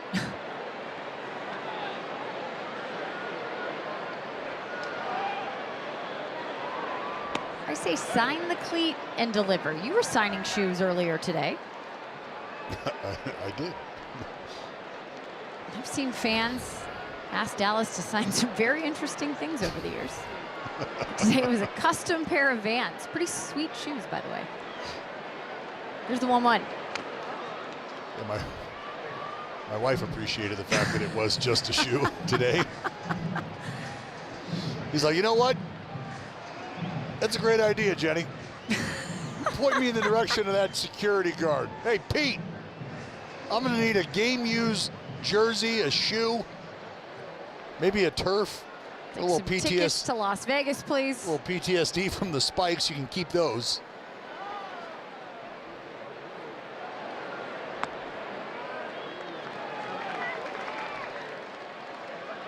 Hey, you got to cash in, right? Oh, yes, 100%.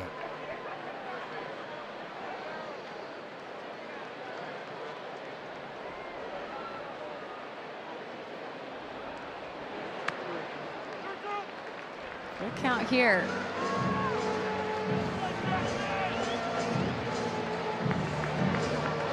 Suarez is retired 7 of the last 8 batters he faced. Came in for JT Ginn. Started against Jackson Merrill. It was a double that he gave up. Now Joel Kuhnel getting warmed in the pen for the A's.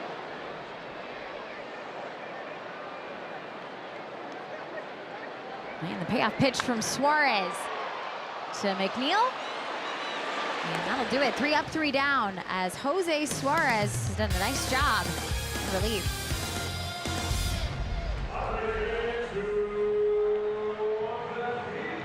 This high roller is brought to you by Circa Resort and Casino. September 26, 2013. Mark Kotsay in his last big league appearance right here at Petco Park. Honored with his family on the field before the ball game. Padres took the field, and the rest of the team, well, they would stay back in the dugout. Mark Kotsay would take the field by himself, kind of look around, and gave some love to the fans in the house that day who were showering him with love, thanks, and admiration. And a great moment for a man in Mark Kotsay who very much deserved the acknowledgement. Said, hey, all right, boys, come on. Swung on for Brent Rooker to right field, and to Castellanos. And they catch one out.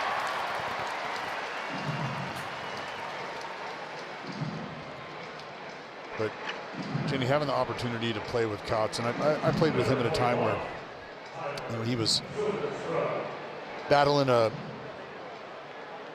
back ailment and wasn't able to be on the field as much as he would have liked, but still very much a clubhouse presence, still very much a voice of leadership and direction, even for a guy like me as a young pitcher who, you know, I mean, kind of like football, where as you see the numbers for Jeremiah Estrada on for the Padres now after 5 innings of work from Lucas Giolito. But you think about an NFL locker room, and you got offense, you got defense. Speaking of defense, Lucas Giolito backed by his defense. 5 walks tonight for the right-hander over those 5 innings. 4 hits allowed, but had some great defense by Ty France behind him. 2 unassisted double plays. Sharply hit to second. Tatis Jr. to Ty France, 2 gone. But you had an opportunity, I think, to be a voice, like I said, for everybody. And I was talking about the NFL locker room and how you have offense and defense and leaders on both sides kind of taking care of business in their realms. And then even more so when you think about the position groups specifically, having voices of leadership amongst them. So when you have a guy who, number one, an outfielder, a position player, a veteran guy, but not in the lineup, on the injured list at times, dealing with stuff, still able to very much have an impact in young players' careers. Myself, I think about Kurt Suzuki, you know, a Fullerton alumni, a guy by the name of Jason Windsor, a right-hander who had gotten to the big leagues the year before and spent time with Kotz. You get a real sense for who the individual is. And maybe it doesn't come until later in life, later in your career, when you look back and you realize, man, he really didn't have to pay that kind of attention to us. But understanding that there's a certain responsibility as a steward of the game, as an elder statesman of the game, and it's not like his career was over, just going through a tough time at the moment. But you look back and you're very thankful that individuals like Mark Kotsay were in the clubhouse when you set foot in the big leagues for the first time. The 1-2 to Geloff. And now an even count. I do want to make note too that Mark Kotsay, who spent 2 different tours with the Padres, of course ending his career here, but he also ended Qualcomm Stadium before Petco Park opened in 2004. And he has noted each time we've been here since I've been with the team, he got the last hit at Qualcomm. Very proud moment for him against Brian Fuentes with the Colorado Rockies. Tito. A little history to end the time at the Q, or Jack Murphy if you want to go way back.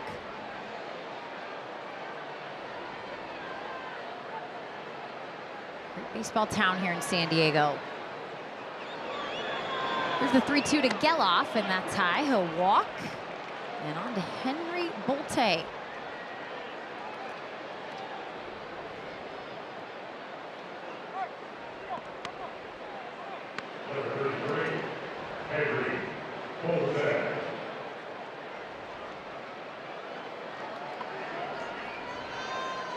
Bolte had a multi-hit game yesterday. Went 2 for 3, drove in a run, had a walk. These 3 multi-hit games in the 8 starts that he had prior to tonight. This one popped up on the infield, sky high. It's going to be in foul territory. And it'll be a catch for Fermin. Geloff left it first. He's trying to keep it. 2-run game.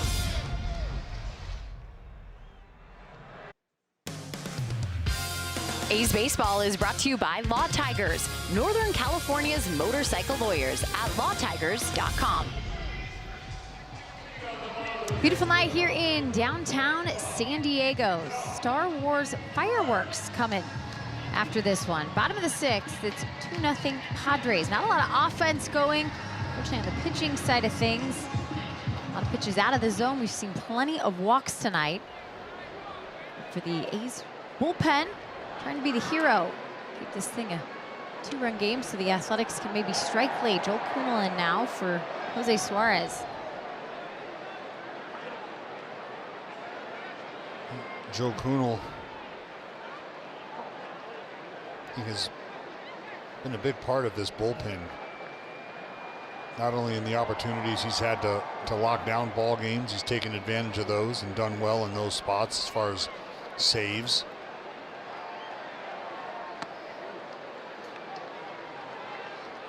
We've seen Joe Kuhnel come in, and I think maybe earlier than expected, even after a couple saves under his belt, but just trying to serve as that small building block towards what would eventually become the back end of the bullpen, as Ty France down on strikes on a slider.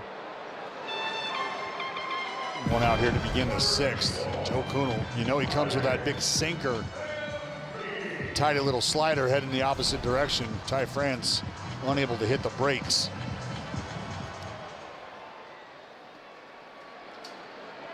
One down, 2 to go. Freddie Fermin up now. 2 walks for the Padres catcher.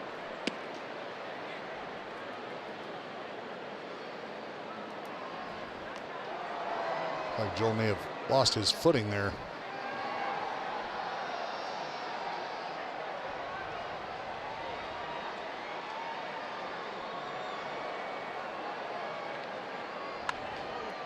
Ground ball weakly hit to Hernandez. 2 outs.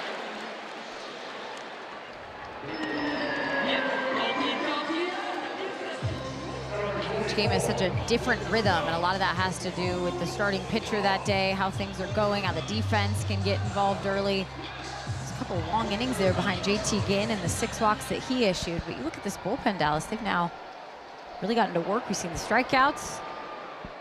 Can the rhythm change in a game for a team and perhaps change offensively to what they do? The bullpen has done everything you'd want them to do right now, which is just keep the score where it's at. I mean, anytime you're starting to hand the ball to multiple guys over the course of a ball game, their job is to just keep the score as is so that you can give your offense a chance to either create a bigger gap on the scoreboard or close that gap on the scoreboard. And right now, A's down by 2.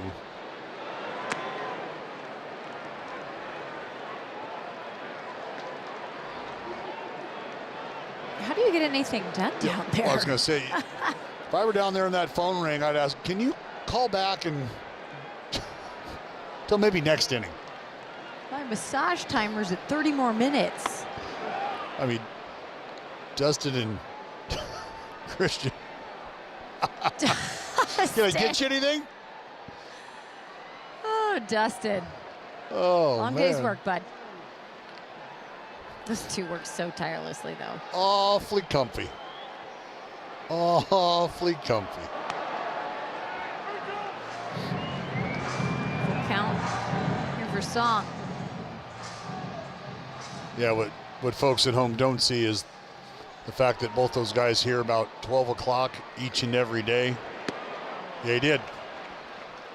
Go get him. 10 straight retired now by this A's bullpen. Time for the offense to get to work in the 7th. Same with you boys. Get to work. This powerful performance is brought to you by Xfinity. And I tell you, Ty France, right place, right time, a couple times. Taking care of business, all his own, 2 unassisted double plays tonight.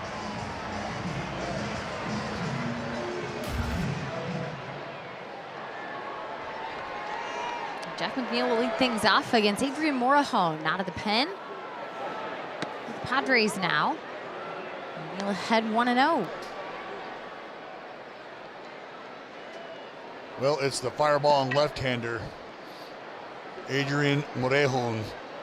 You got to look at the left-hander last night, and you wonder, how does anybody hit anything? Jeff McNeil going to tap the helmet. It's going to be an ABS challenge. With that sinker, I think sometimes the ball can end up looking a little lower than it maybe was initially, and that's why that's going to be called a strike.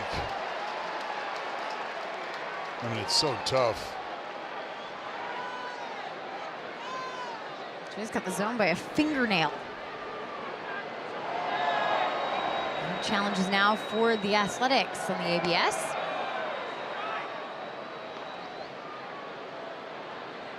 I thought that was close. It was. It was an inning and a third last night for Adrian Morejon and a win in the game.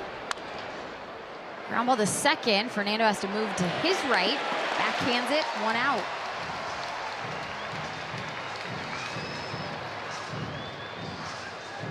Well, I was talking to the Padres bullpen coach, Ben Fritz, former athletic farmhand, guy I spent some time with in the bus league, and I said, Fritzy. And I just kind of mimicked the sound of vomiting right after I said Morejon's name, and he said, yeah, no, I get it. Because it's, as you saw last night, 100-mile-an-hour sinker. It's a nasty changeup. There's Fritzy. Atta babe. For those of you confused at home, Dallas making a throw-up noise with a pitcher is a good thing. Yes, yes it is. Yes. On cue. It's almost like he knows you're talking about him. Well, and I went on to talk about some of the other arms in this bullpen, and he said, yeah, job's pretty easy down there. Darrell to center field. Jackson Merrill, 2 gone.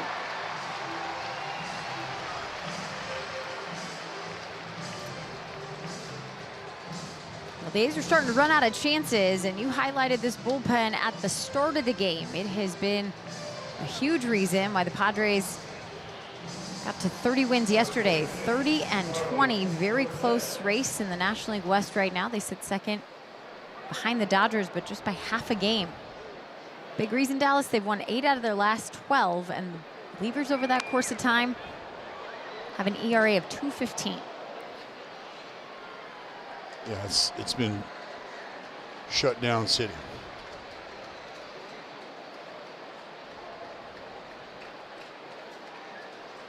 Athletics getting shut out right now. 0 for 5 with runners in scoring position. They left 7 on base, and here, not much to show for it so far this inning. 2 outs for Carlos Cortez with an 0-2 count.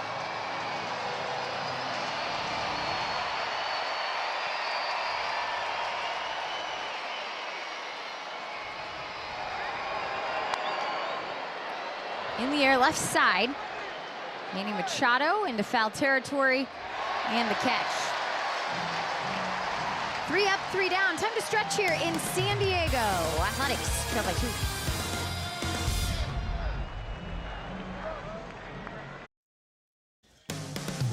A's Baseball is brought to you by Toyota.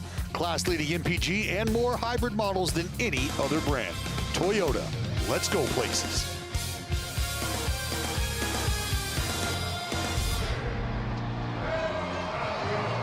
Padres up 2-0, and as we go to the bottom of the 7th, it was a nice 7th inning stretch for this man with a couple extra Band-Aids on his face. After walking into the game, feeling great about the night, Jeff McNeil and him had a little tussle in the stands.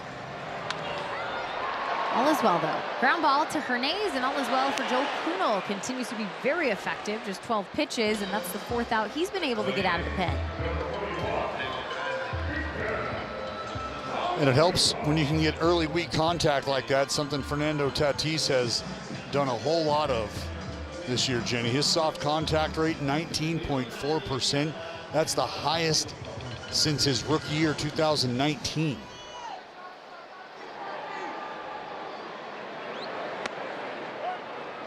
Strike to Miguel Andujar, DHing tonight. Now more action in the Padres pen. That's Jason Adam.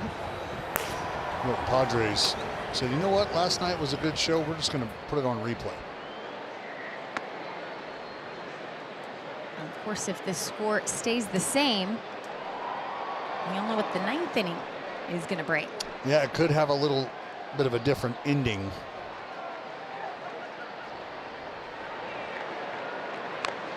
And that's why I think from a roster construction standpoint,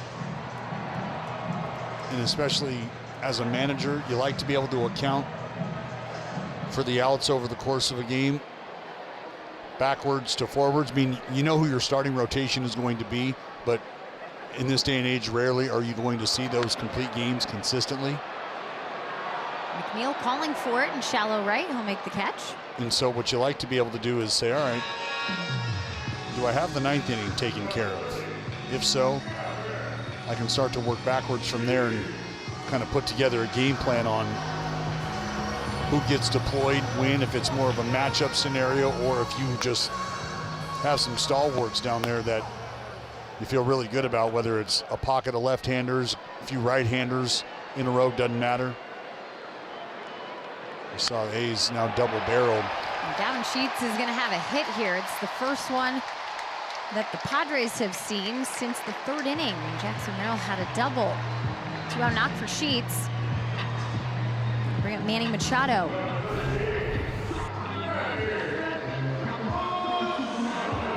Well, Sheets just serving this sinker over to the left side. But, I mean, tonight, just not a ton of offense from either side.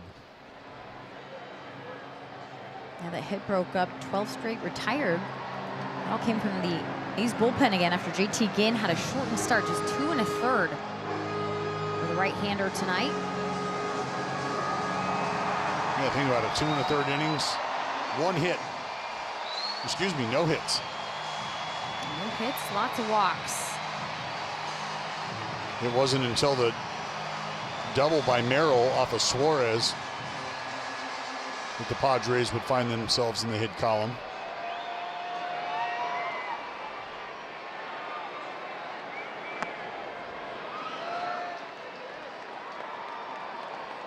And just crazy to think you got a 2-run lead here. There hasn't been a long ball, and that knock by Sheets just the second hit of the game for the Padres.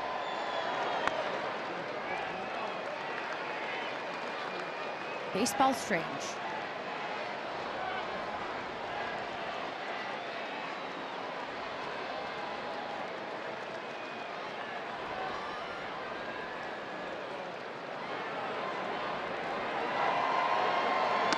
Machado with a swing and a miss. He struck out twice tonight, also reached via a walk.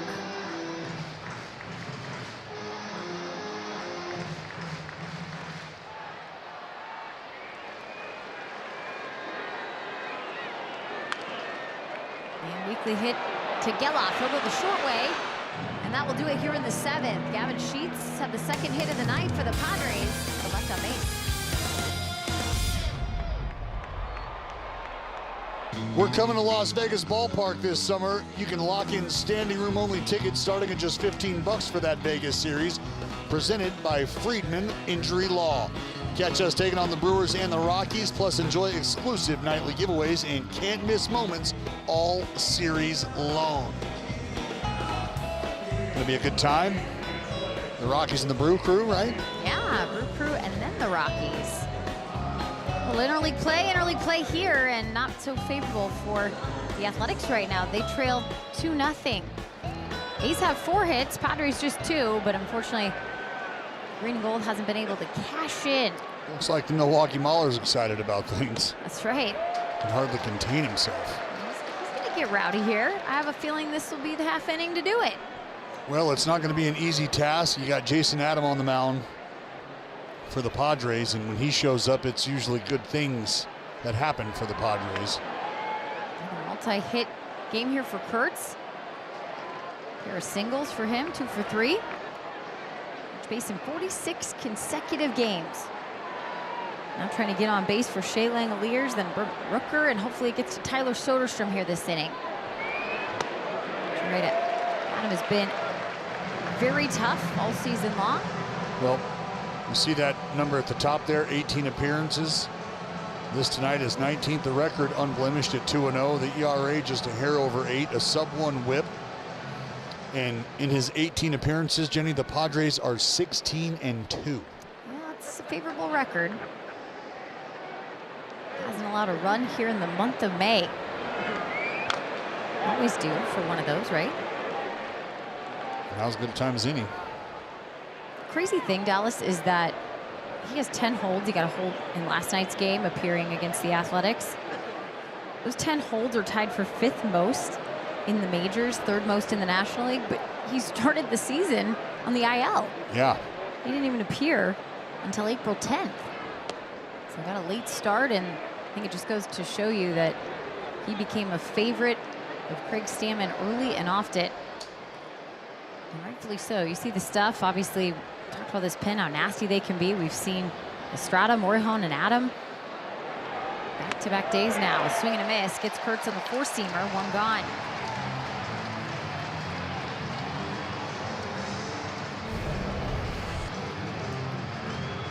Well, Adam just straightening out the heater. 4-seam fastball.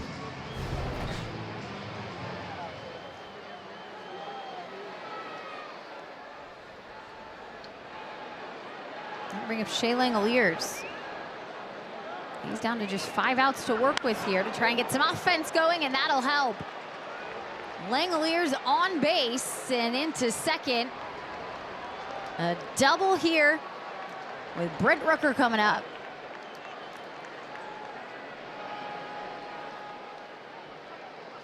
The Langoliers just going to jump all over a pitch that just kind of sits inner third. Really doesn't do much. Little breaking ball that didn't break. Now the Athletics, hopefully in a spot here to capitalize on a base runner. 12th double of the season for Shea. First extra base hit tonight in the pitch inside to Brent Rooker. Shea's streak of reaching 20 straight games ended yesterday in an 0-for-4 night, so we'll just start a new streak here. He's so consistent offensively this year.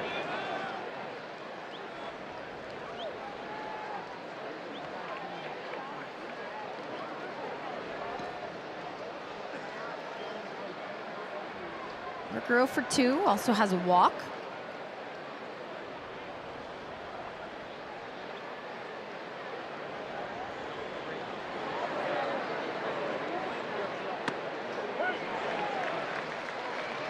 Right now that slider is kind of hanging up in the zone. See if Brent Rooker, if he gets another one, can't smooth it out.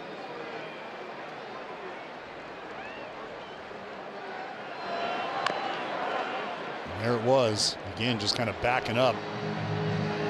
As I think folks at home have understood, traditional slider and the sweeper, very different action. That traditional slider, the one that you've seen Adam throw here a couple times, it's got that gyro spin, just really heads a little further down than that sweeper does. Sweeper moving laterally across the zone. The 2-2 and a wave and a miss. Sweeper gets Rooker. 2 gone.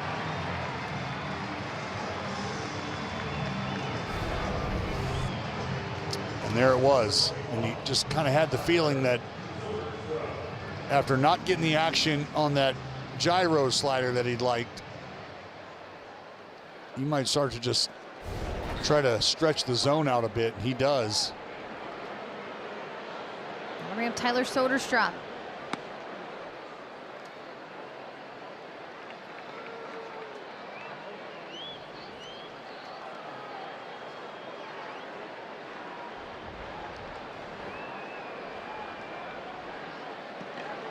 And there he is, Mason Miller, warming up for the Padres.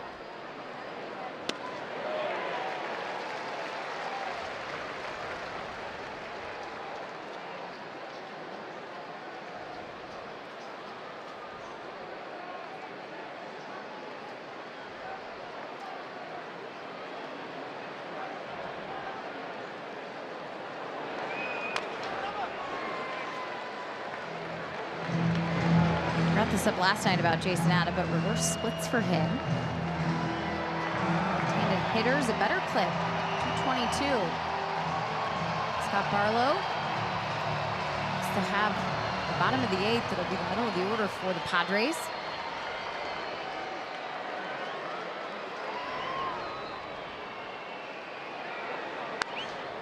Swung on and fouled.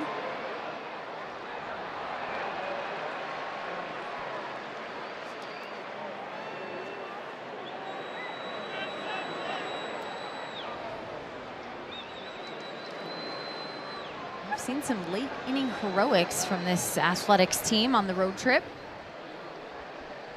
A couple of come from behind wins, extra inning wins in Anaheim.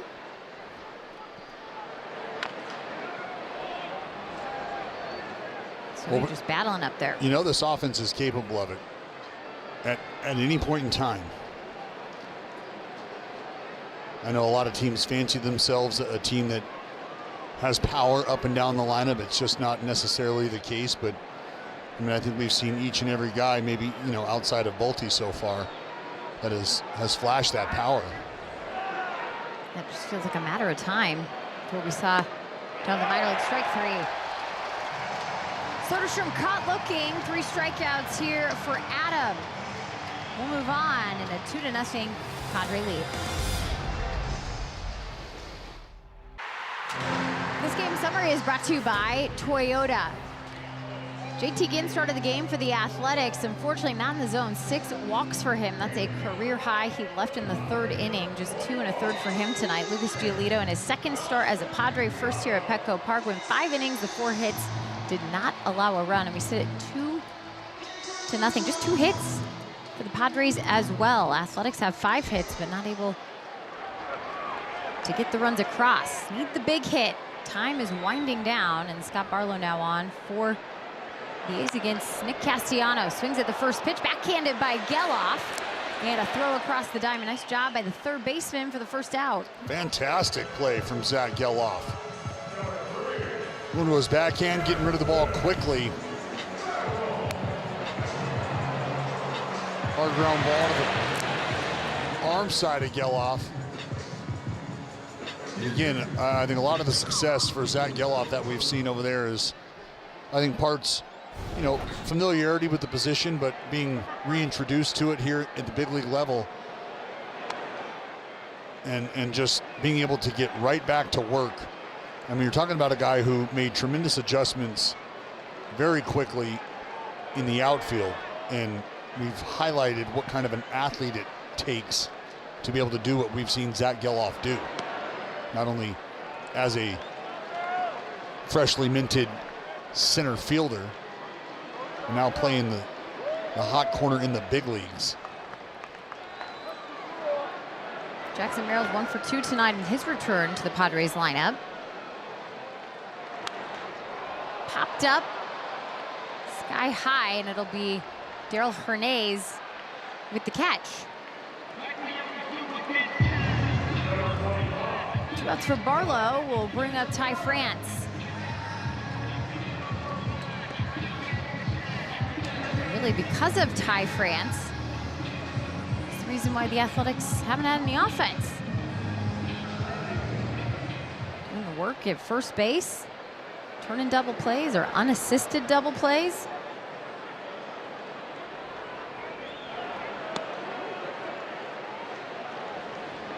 France, a cool story, went to San Diego State, was recruited by and played for the late, great Hall of Famer Tony Gwynn.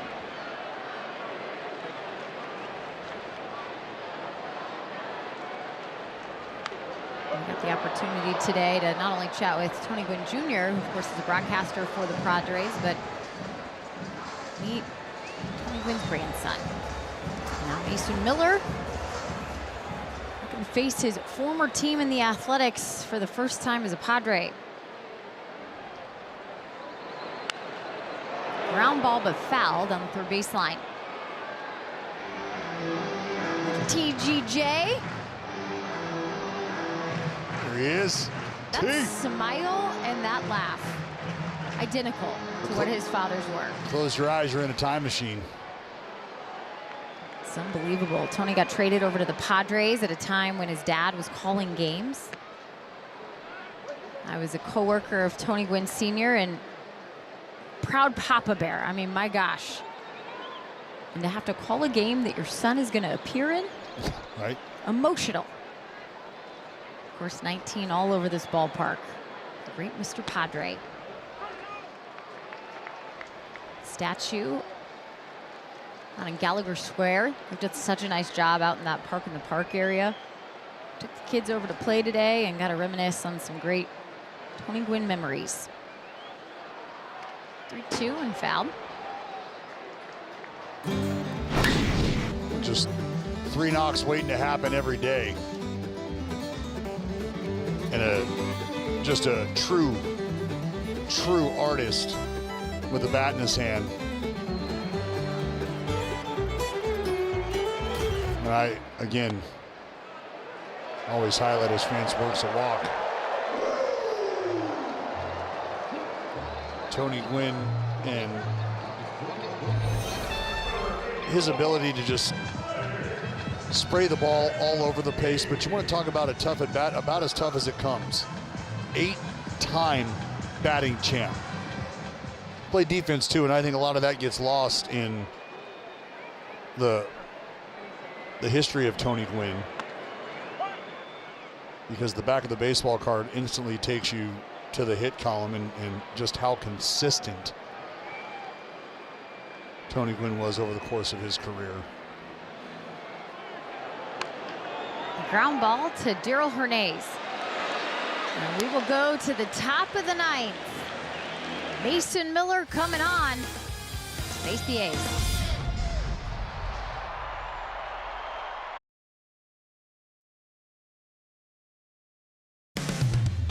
This copyrighted telecast is presented by authority of the Athletics and may not be reproduced or retransmitted in any form, and the accounts and descriptions of this game may not be disseminated without the express written consent of the Athletics.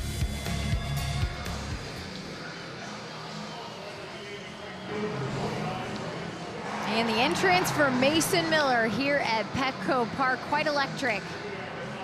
For number 22 of the San Diego Padres, of course, an original Oakland A's draft pick back in 2001, traded last year from the Athletics here to San Diego.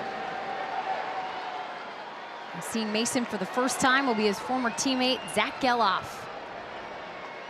Tough ask for the A's here in the top of the ninth, down by 2.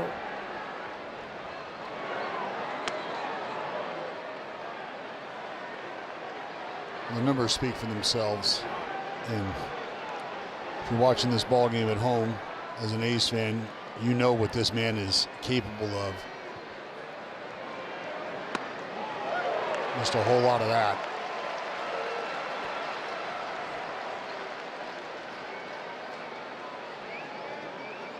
Everyone up to watch him. Well, you see Savali, just a fastball that looks like it's rising at 100 miles an hour. What do you think the emotions are for Mason right now? Well, I'll be honest, Mason is a cold-blooded killer.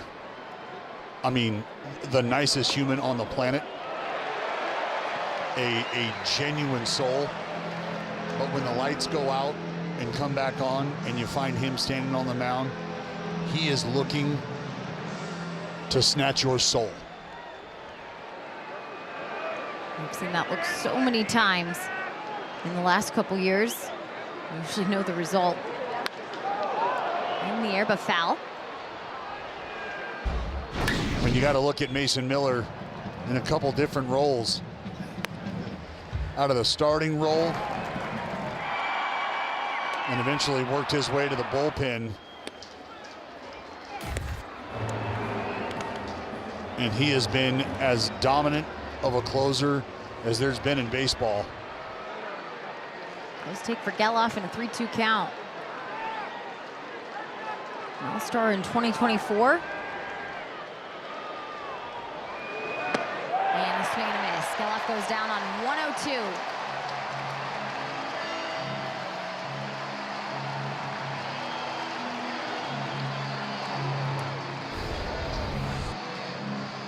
Well, not much mystery to it. 102 miles an hour. When you go back and look at the pitch before this, the pitch that may have even caught the strike zone itself, but Mason leaving no doubt. I mean, it's just, look, Jenny, you know, as a broadcaster, you end up calling games for guys you've played against and competed against. As a pitcher, you're just not going to have the opportunity to face a guy like Mason Miller because, well, he's a pitcher. I've had the opportunity to sit in the box, all right? To stand in the box against Mason Miller, and my life flashed before my eyes. I mean, it was January, and he's blowing 100+ miles an hour. A slider that I thought was going to go through my skull ended up a strike. Here's the 0-2 to Henry Bolte, and that's high. We've seen this a few times. 101.3 is the highest four-seam fastball velocity right now in Major League Baseball. Guys hit 104. And a swing and a miss. 102 once again. Back-to-back strikeouts for Miller. And he is 1 out away from closing the books on a shutout against the Athletics.